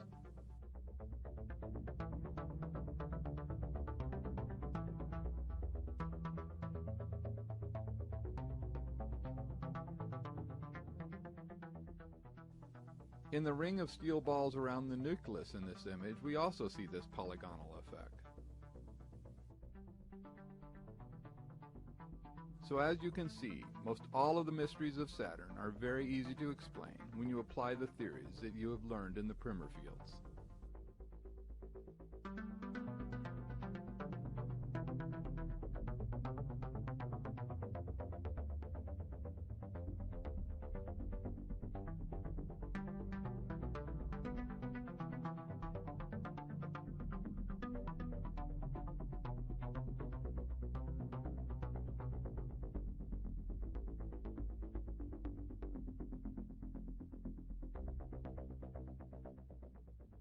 Now let's take a look at Jupiter.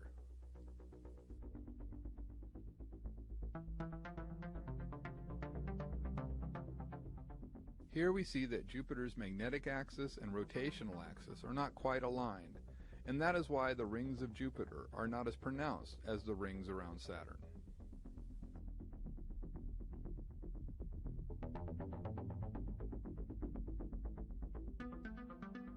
Notice the appearance of the polar areas of Jupiter. This image from NASA reveals the ring formations around Jupiter.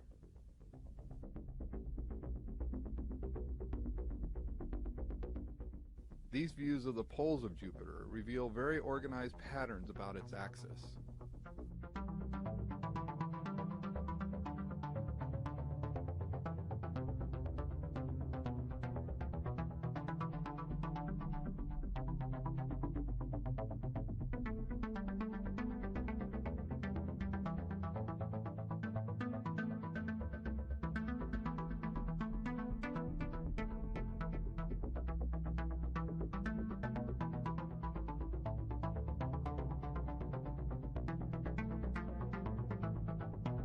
Next to the red asterisks, notice the dark spots on Jupiter as they rotate by.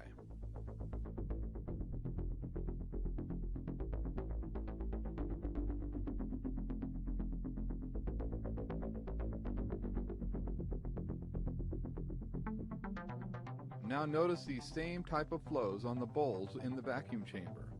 You can see the fingers of plasma on the lower bowl in this image.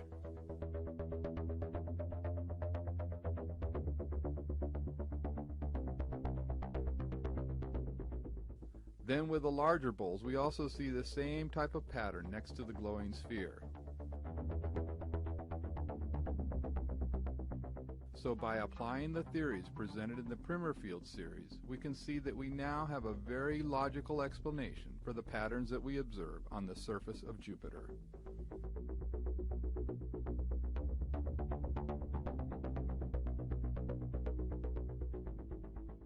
That brings us to the end of the Primer Fields Part 2.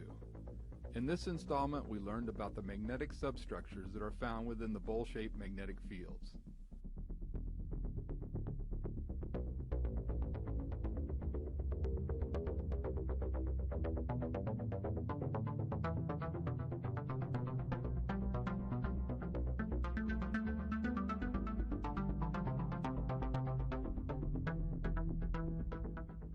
You learned about how ejection jets truly function.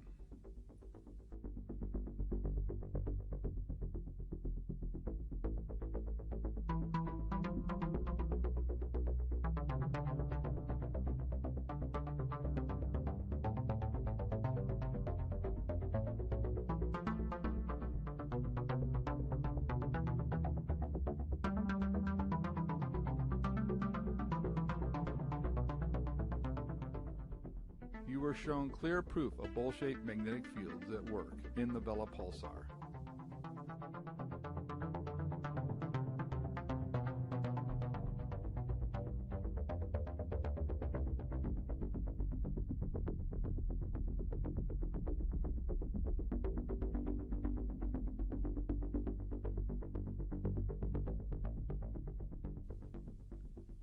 The forces at work in bubble-type supernova remnants were also revealed.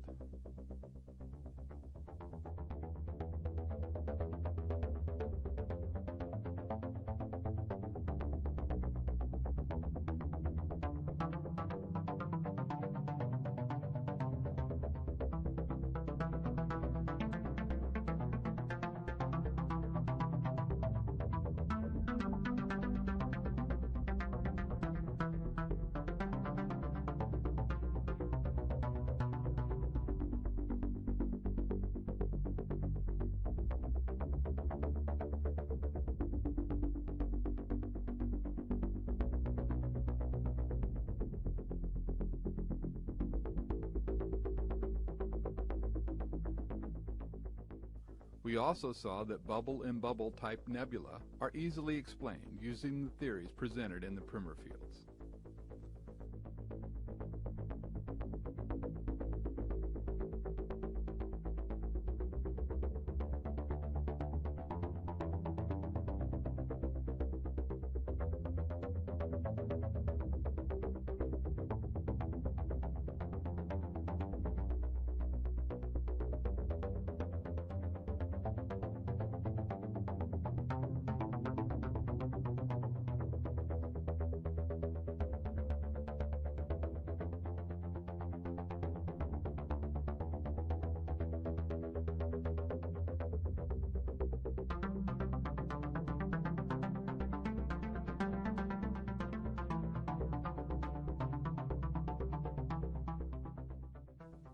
Then we ended with a brief discussion of the forces at work in and around Saturn and Jupiter.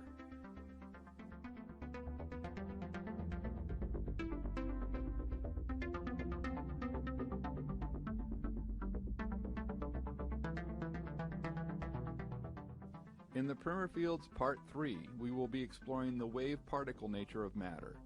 This will include an in-depth examination of light and the reason it exhibits the dual nature that we find in the infamous double-slit experiment.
Although we know a lot about light, there are still some mysteries as to how it is truly structured and functions. In this installment of the Primer Fields, we will reveal the true structure of light and thereby unlock some mysteries that have perplexed the world's brightest minds for centuries. You will be shown what is truly behind the dual nature of light. It will be revealed why light has the properties of both a particle and a wave. In other words, it will be shown why light can be proven to consist of discrete units known as photons, and yet have wave properties at the same time. Then we will see this same structure would apply to all electromagnetic radiation as well as all matter. This explanation will also reconcile the infamous double-slit experiment in a way that most anyone can comprehend. Since the double-slit experiment is at the core of quantum mechanics, this has profound implications for the future of quantum computing as well as many other future technologies that will be built on this knowledge. Some of this future technology is already here, but that will not be revealed until Part 7 in the Primer Fields series. In this installment of the Primer Fields, we will discuss edge diffraction, single-slit diffraction, dual-slit diffraction, and many other aspects of light as well as all electromagnetic radiation. The interesting thing is that the explanation to all of this is actually quite simple, and as you may have guessed, it is built on the Primer Field structure. So let's start to unravel our little mystery. In this demonstration of the dual slit experiment, we see a red laser, a yellow laser, and a green laser being used to show how the different wavelengths or colors of light respond when they pass through identical double slits. This experiment clearly shows the wave nature of light, and yet we know from other experiments that light is made up of discrete units or quanta of light that we refer to as photons. Notice how the patterns of the three different colors vary. This is a very important clue. Then with single edge diffraction, we see the very intriguing patterns around the edge of the razor blade. This is another very important clue.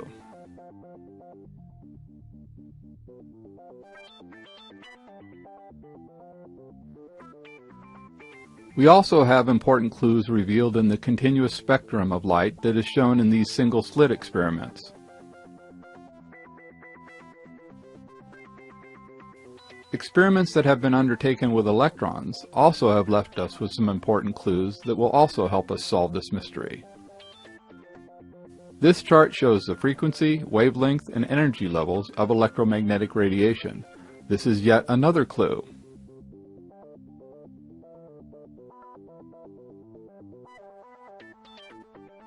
This is a diagram of the electric field and the magnetic field of all electromagnetic radiation. One more clue for us to use.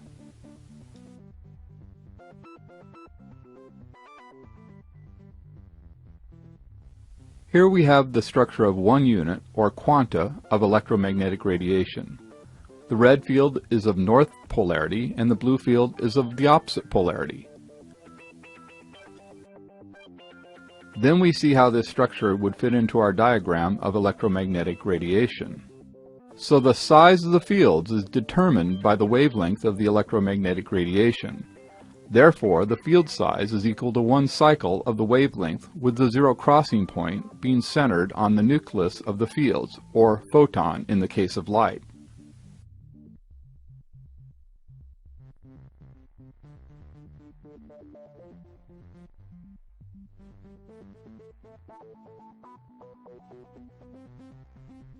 Now we are going to take a look at the internal flow within this single photon.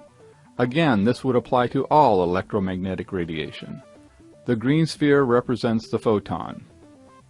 Here we have the internal energy flow within the fields of the photon, as well as several other views of the photon and its fields. The image in the upper right corner shows how this is related to our vacuum chamber experiments. The same flows are at work in the vacuum chamber.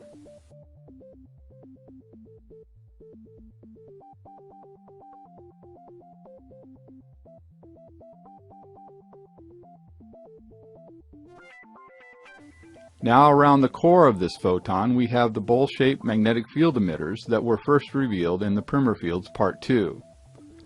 Then as we zoom in on the core of our photon we see the flip ring and the choke ring. Then notice that the incoming particle flow is not just particles. Each particle flowing within the photon's fields also has the same bowl-shaped magnetic field structure to it as well. So these flowing particles are not really particles at all. They are actually concentrations of energy. These flowing concentrations of energy also have the same internal flowing structure as the photon itself does. The photon is actually a concentration of energy made up of many flowing concentrations of energy, which are made up of many flowing concentrations of energy.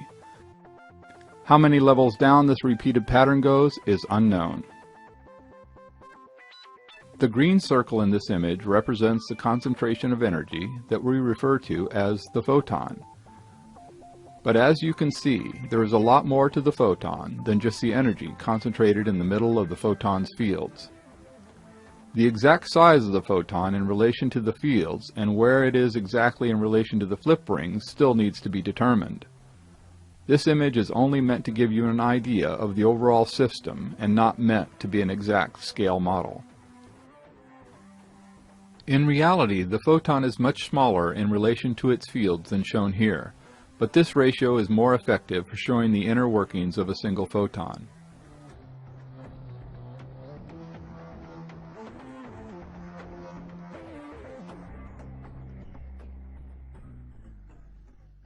After the incoming concentrations of energy hit the flip ring, they become trapped inside of the green circle, or photon.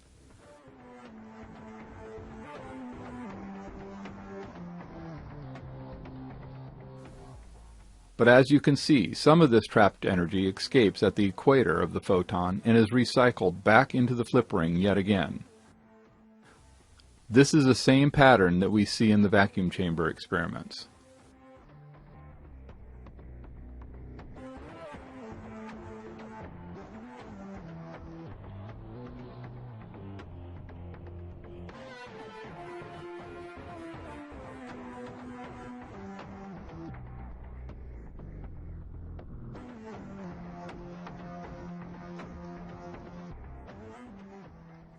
Now let's take our single photon and its fields and put them in a single row with other photons.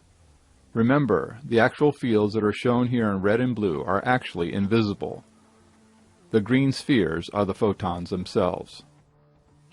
The red fields represent north magnetic polarity and the blue represents south magnetic polarity, and therefore they are naturally attracted to each other, and the spacing between the photons is maintained by this field structure. Now the photons will go by us just missing us, but the fields of the photons do hit us.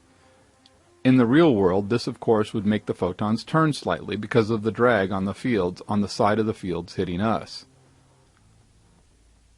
Photons can be turned by an obstruction in the path of the photon's fields, even if the obstruction does not contact the photon itself. This is how light can bend around an object. Also remember that each photon's field structure has the flow shown in the lower left corner.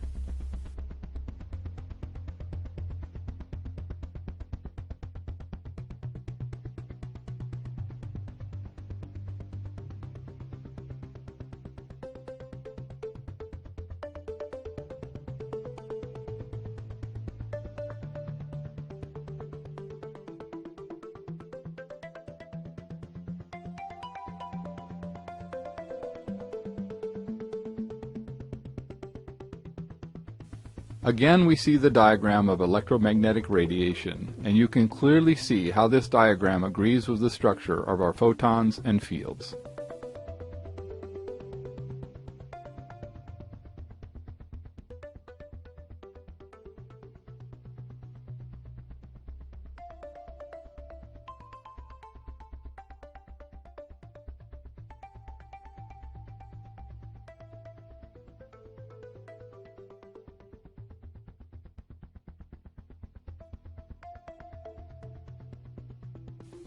So the ball of confined plasma in the vacuum chamber has the same basic structure as a photon.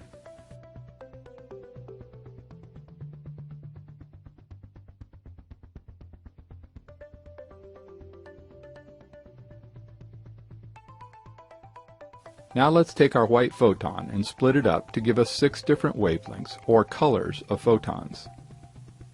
The photons are now shown with the relative sizes and spin rates.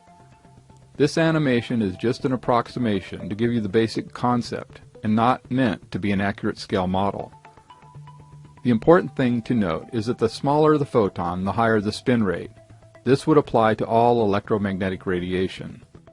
The violet photon has a shorter wavelength than the red photon, and it also has a higher spin rate. The violet photon also has a greater energy level than the red photon. Therefore, the shorter the wavelength, the higher the spin rate, the greater the energy level, and the smaller the photon. This would logically apply to all electromagnetic radiation. Then, of course, the wavelength is related to the field size, and the field size is related to the photon size.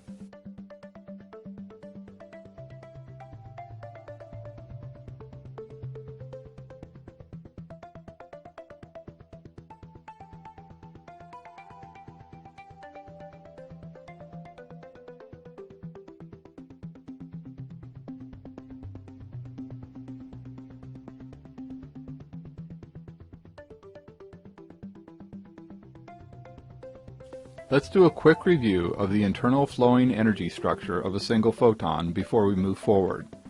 The flowing structure is the same for all electromagnetic radiation.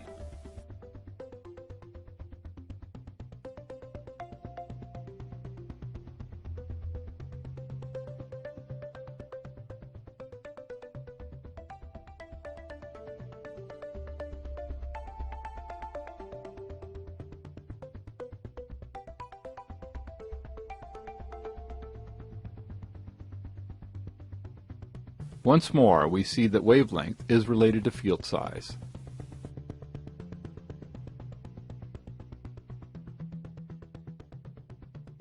Here we have rows of photon fields with a corresponding waveform. So you can now see that the waveform clearly represents the size of the fields around a photon of electromagnetic radiation. Now the fields are shown as red and blue polarity fields.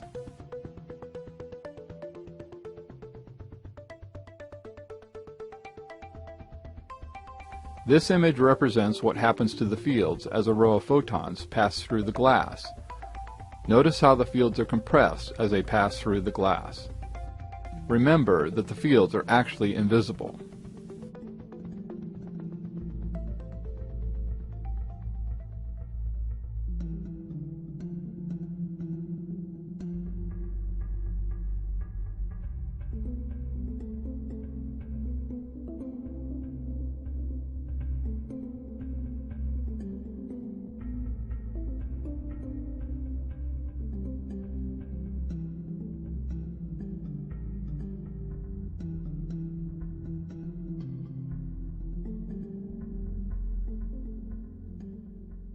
Now we have a row of photons that we are going to observe as they go through the glass.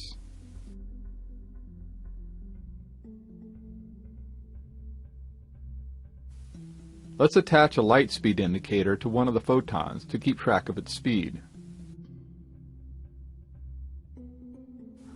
Watch as the photon decelerates as it enters the glass.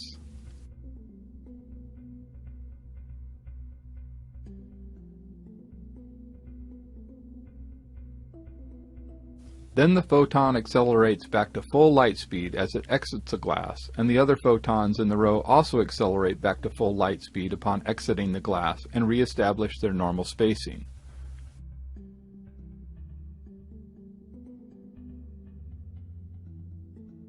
Now we are going to have a race between two rows of photons. Only one row of photons is going to pass through the glass.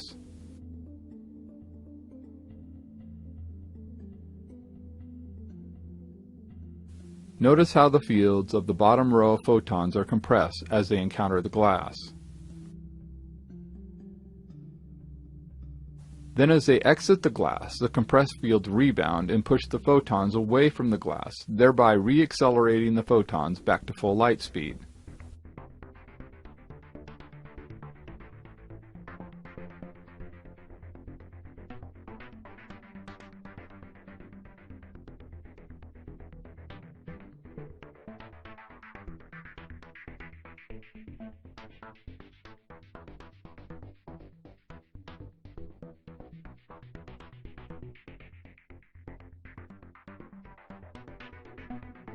Let's have another race between rows of photons.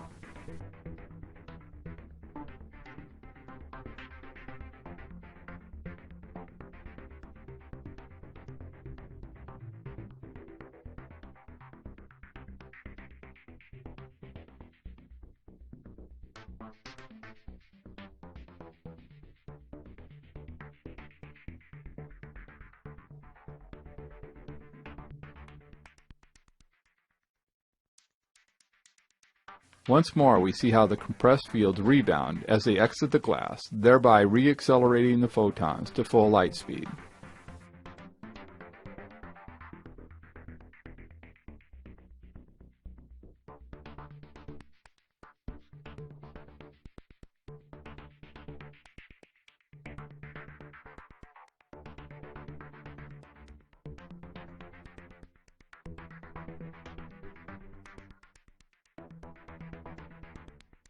This compressed field rebound is what is responsible for the movement of the optical fiber in the video to the upper left.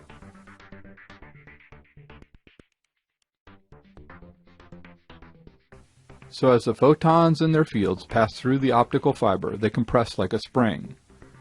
Then as this spring of photons and fields exit the optical fiber, they rebound and push off of the optical fiber, causing it to whip very slightly.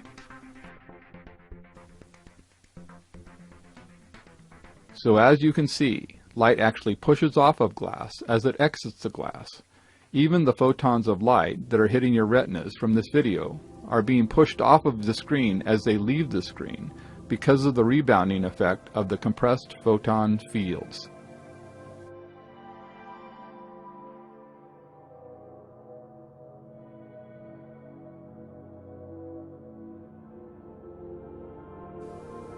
Then again, the size of the fields of a photon are determined by the wavelength of a photon.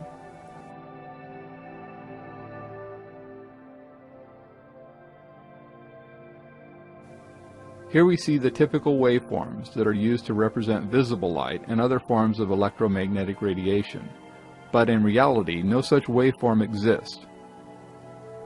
The waveforms are useful for discussing electromagnetic radiation, but light and other electromagnetic radiation does not move in a waveform pattern. In other words, light does not go up and down, or wiggle. Once more, we see that one wavelength is equal to the size of the fields.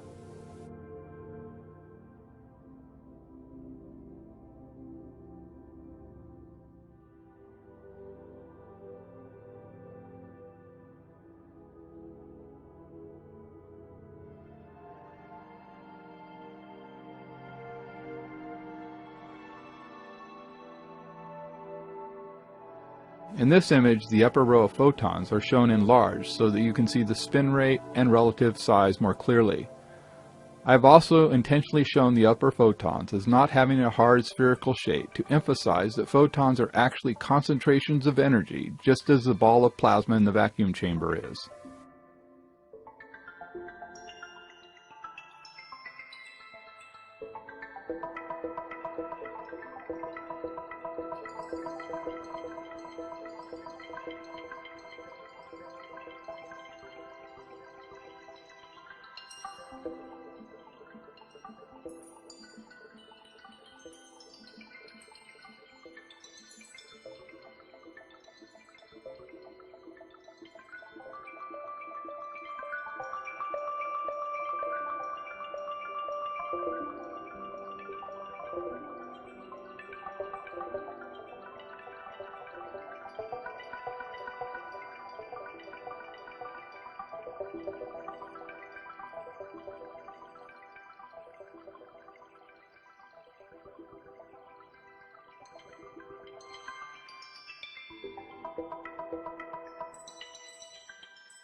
Now we are going to see why light of different wavelengths have different angles of refraction.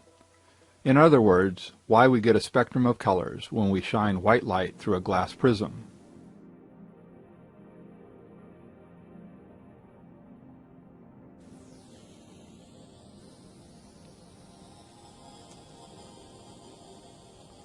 In this animation, time is frozen temporarily, and this has stopped the photons moving so that we can get a better look at the dynamics of this glass-photon interaction.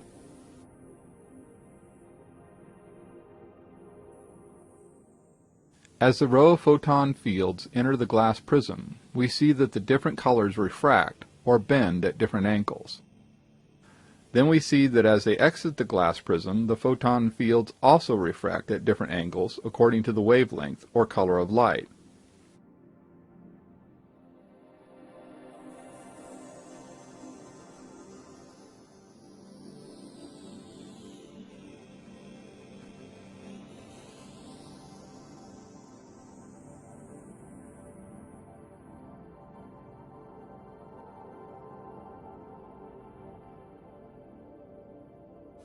Clearly the light refracts at the surface of the glass prism, and the photon fields highlighted in white are what we want to focus on.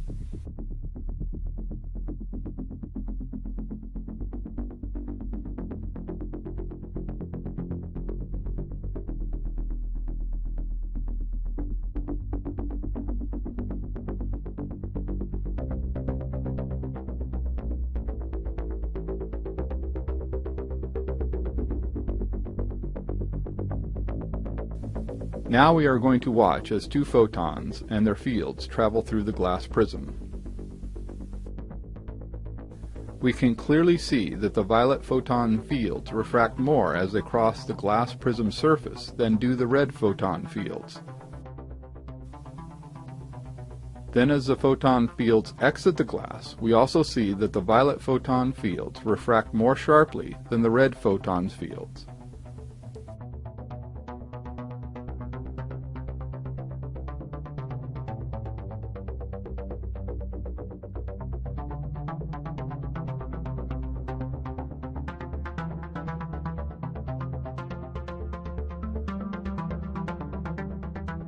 This time we are going to zoom in to watch as the photon fields enter the glass prism.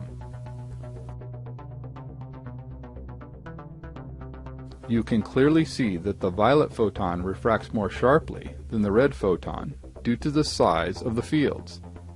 So the smaller the fields, the more sharply they will refract. Since field size is related to the wavelength of the light, this agrees with what we actually find when light is refracted by a glass prism in the real world. Let's watch as the red photon fields enter the glass prism.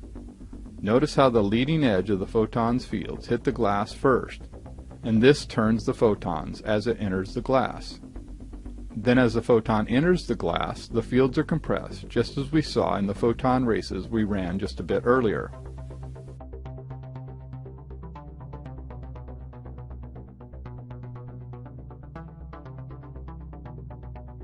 Now as the compressed fields exit the glass, they rebound. Since one edge of the photon fields exit the glass first, it rebounds first, thereby pushing that edge of the photon and turning the photon and its fields.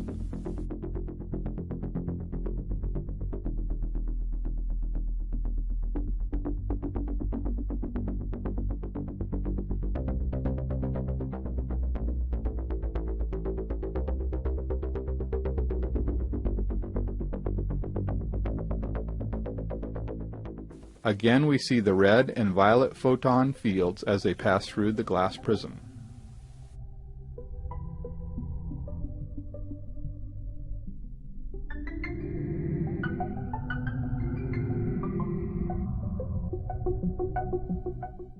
So now you know why light refracts as it passes through glass or other transparent materials. It is very simple once you know how photons of light are actually structured.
Again, we see that the fields around a photon are of opposite polarity.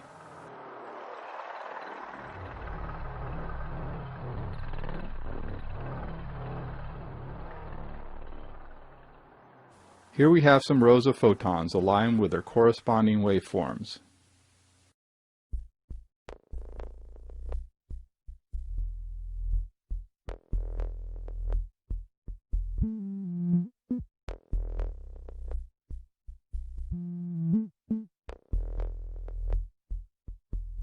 Now we are going to overlap the rows of photons. When waveforms align with each other, they are referred to as being in phase.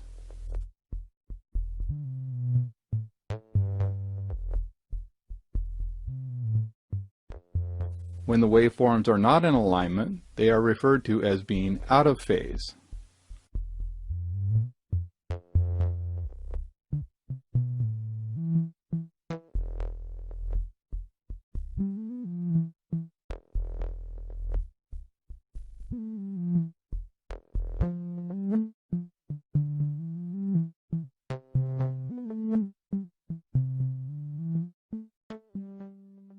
When the photons' fields overlap in phase, the red polarity fields line up with each other, and the blue polarity fields line up with each other. This results in an increase in energy, and the photons shine more brightly. This is referred to as constructive interference. When the photon fields overlap out of phase, the fields of opposite polarity line up with each other, and the energy flow of the red field cancels out the energy flow of the blue field.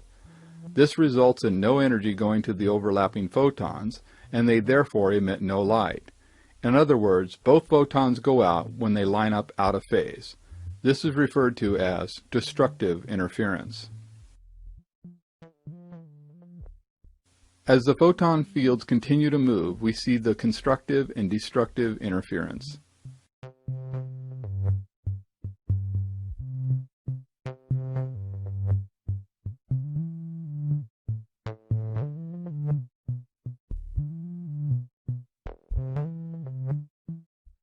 This is why the light either goes out or gets brighter in laser interference experiments.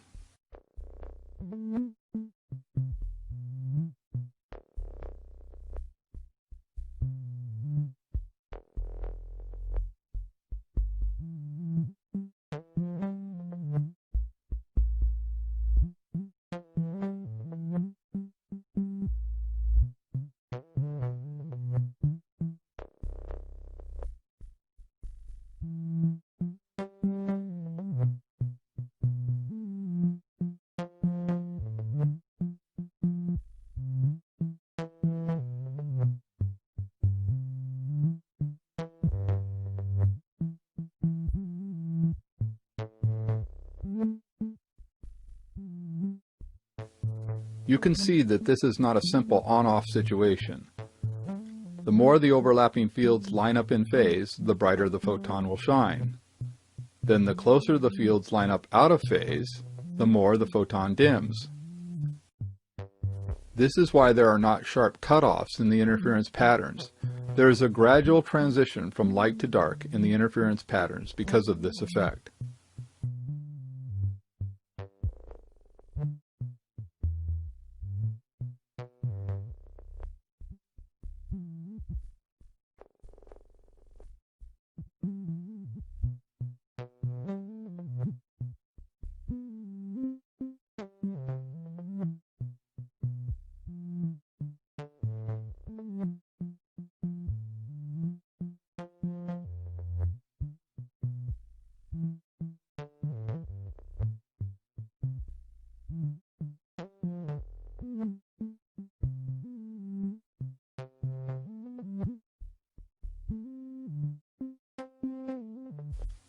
Now we have two flat panels of photon fields.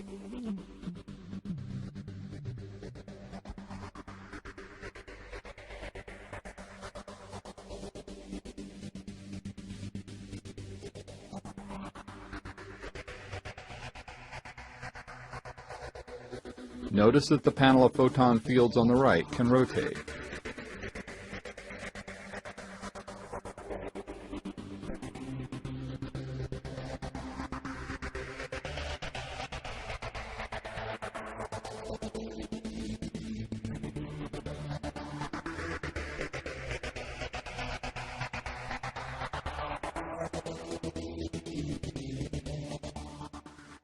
In reality, the overlapping fields would result in no light at all, but the limitations of the animation software I use would not allow me to achieve the effect I desired here, but you get the idea. Now watch what happens as we rotate the one panel of photon fields.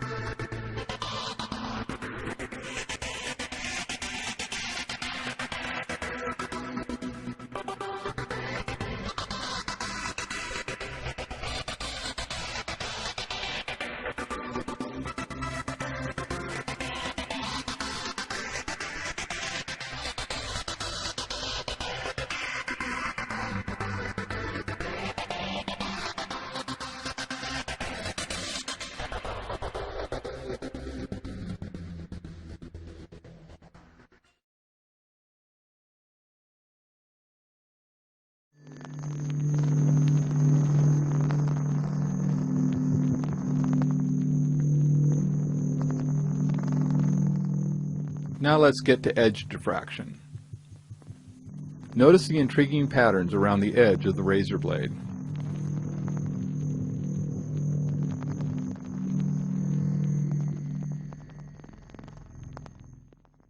This animation shows a photon gun that will emit a single row of photons across the yellow edge.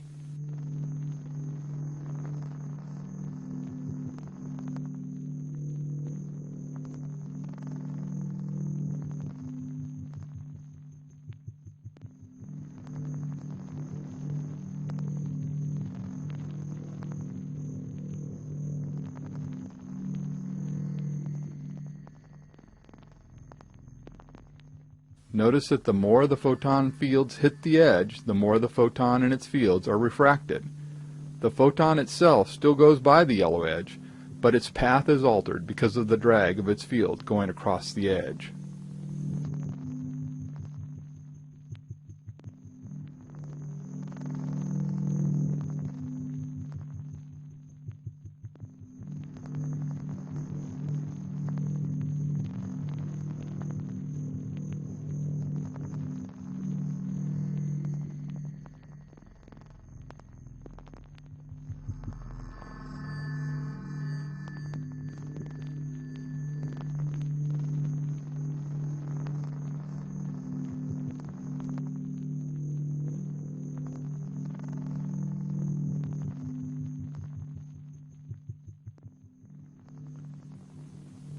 So if we have photon fields crossing the yellow edge at various levels, we will get a range of diffraction, as shown here.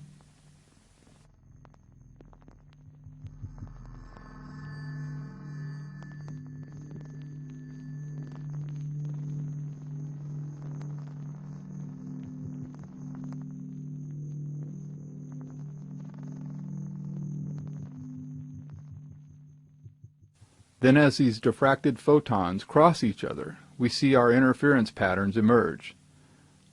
This is the reason we see these interference patterns around the edge of the razor blade.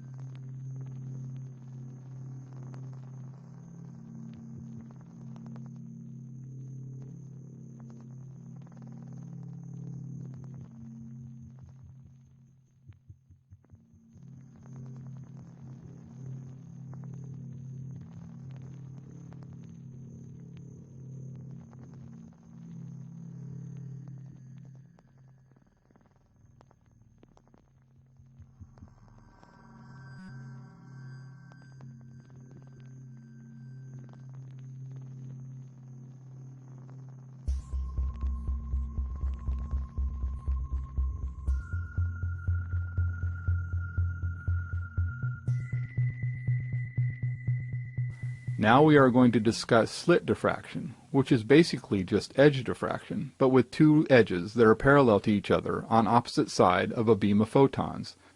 As you can see here, the widest slit results in the narrowest pattern.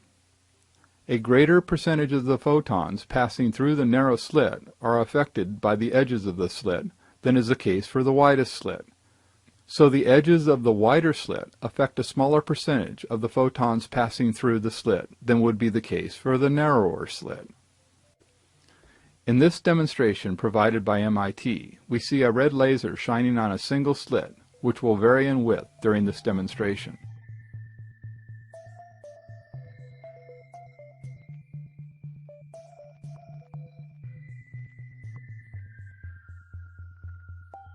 So as the slit width increases, the pattern becomes narrower.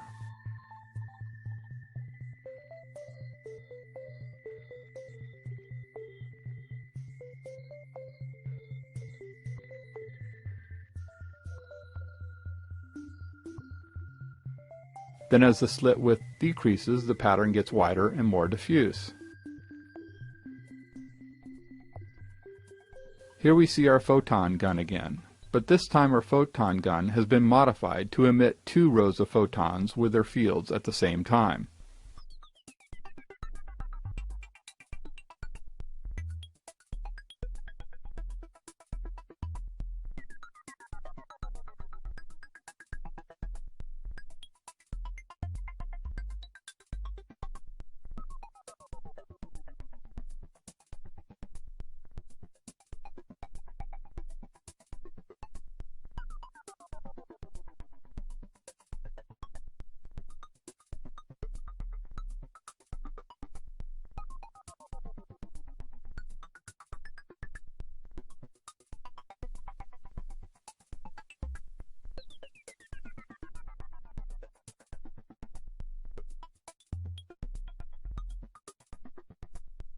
A single slit gives us a fan-shaped pattern of photons and their fields.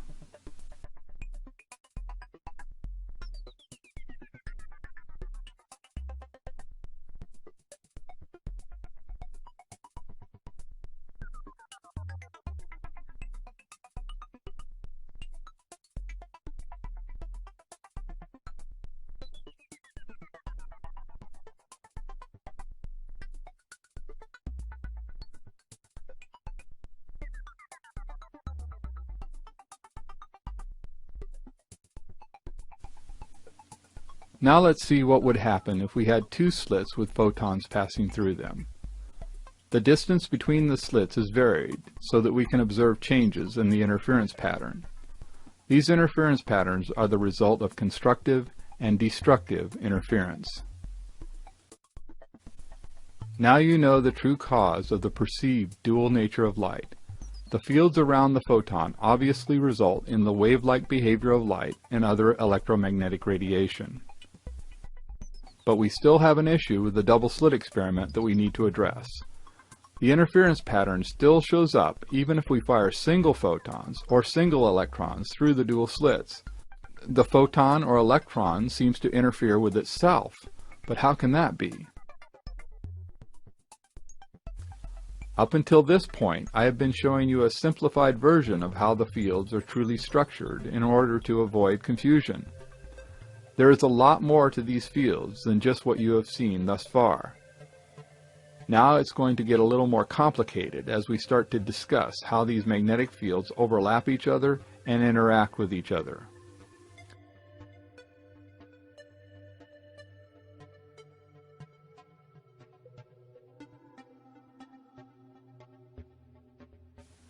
Here we have the photon and its fields again. But in reality, the electromagnetic fields do not just stop at the limits of the fields shown here. They continue out much further, but they also get much weaker as they go further away from the photon. Now we see the red field extending out much further than what we have discussed up until this point. Again, this extended electromagnetic field is much weaker on the outer limits than it is next to the photon. Now we see the extended blue electromagnetic field. The further you go from the photon, the weaker the fields.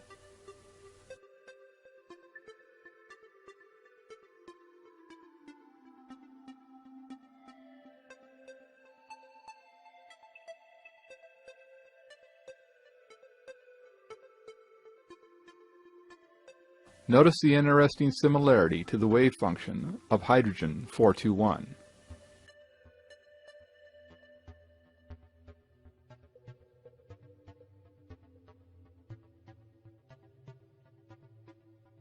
Now we have two photons. Now we have the extended electromagnetic field of these two photons. Notice how the extended electromagnetic fields overlap each other.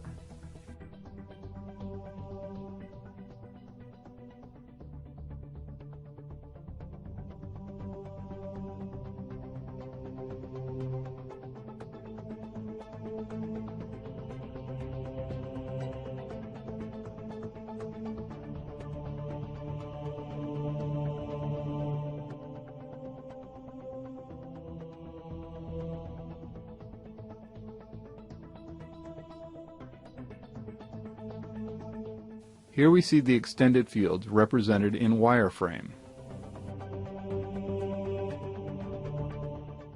Now we see the extended fields overlapping each other. Let's add some photons and fields so that we have a row of photons and fields. Here we have one set of extended electromagnetic fields, and then two sets of extended electromagnetic fields.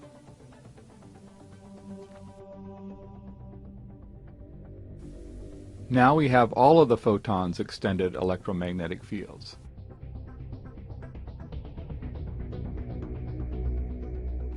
You can see why I have avoided discussing these extended electromagnetic fields until now. But the way in which these fields overlap is very important when it comes to understanding the double slit experiment and how the bonds in matter can be so strong. So you can see that the extended electromagnetic fields extend well away from the photon, just as the fields of our Sun extend well out away from the Sun. The fields of the Sun extend out past Pluto, and even that far from the Sun, the solar wind still carries charged particles. So you could think of the Sun as a giant photon.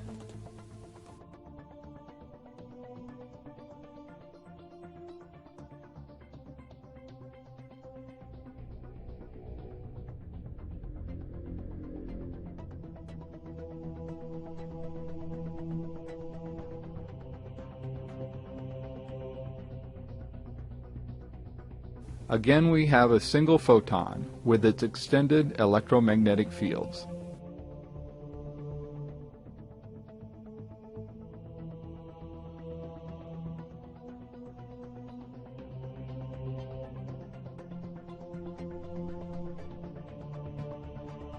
One of the most intriguing experiments in physics is the double-slit experiment.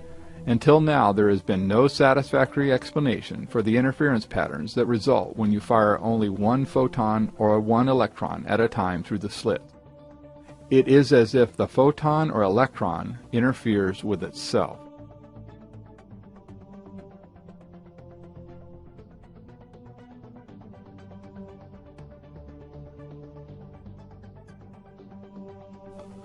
But this apparent paradox is resolved when you understand that photons and electrons are not just balls of condensed energy. Photons and electrons are also surrounded by their electromagnetic fields that are much larger, and there is energy flowing in these extended electromagnetic fields.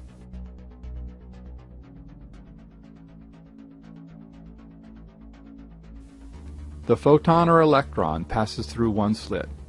Then some of the energy of the extended electromagnetic field passes through the other slit, and this energy interferes with the photon or electron energy that went through the opposite slit.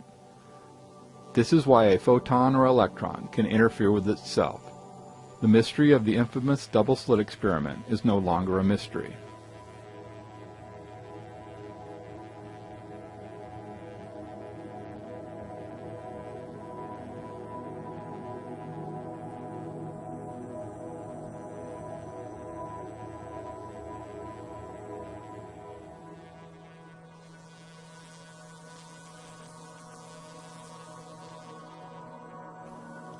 That brings us to the end of the Primer Fields Part 3. I am currently planning a total of 7 installments to properly cover the basics of the Primer Fields and the implications they have on our world. So we have 3 down and 4 to go.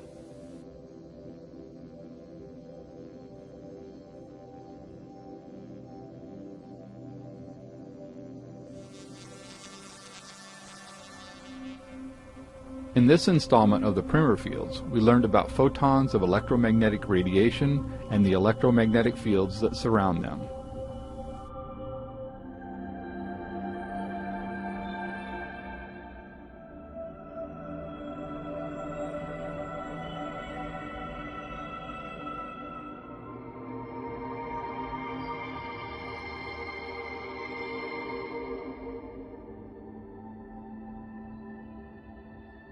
We saw the true cause of constructive and destructive interference.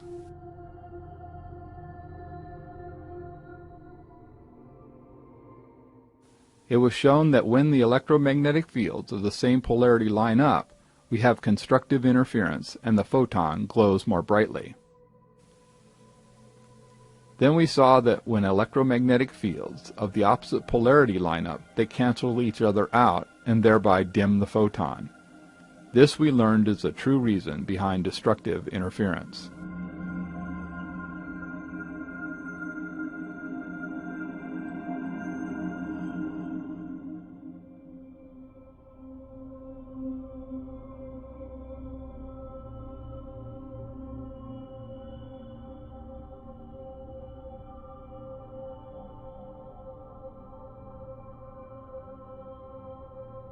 We saw how a sharp edge could cause photons of light to diffract around the edge and give us the intriguing interference patterns we see here.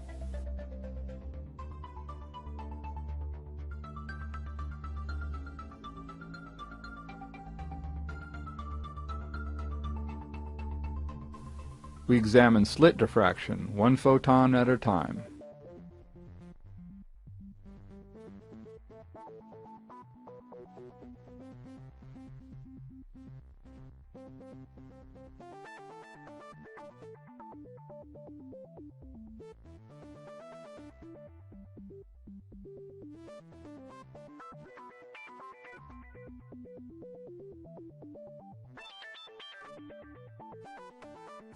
The reason that light slows down in glass and then accelerates back to full speed on exiting the glass was shown.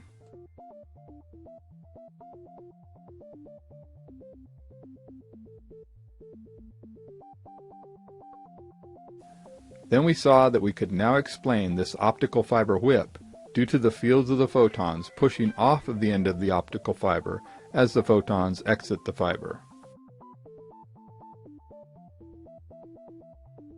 The true reason that light refracts as it enters and exits glass was revealed.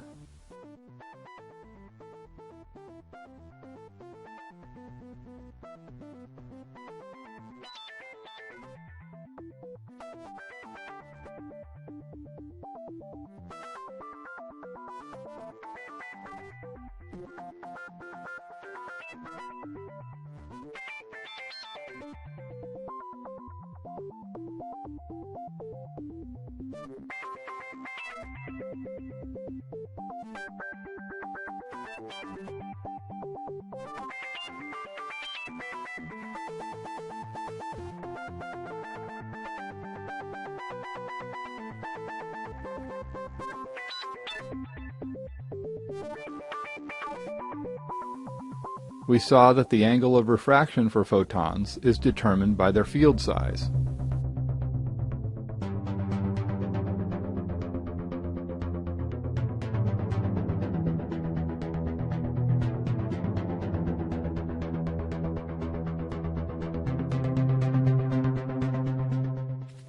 So the next time you see a rainbow, you will know the science behind its beauty.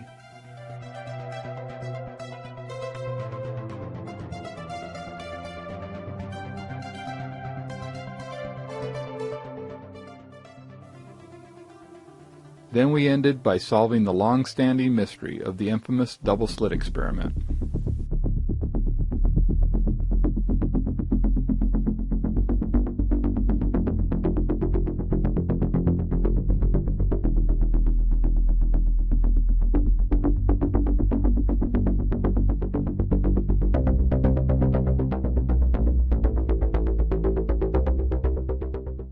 In the Primer Fields Part 4, we will be discussing the structure of matter down to the subatomic level.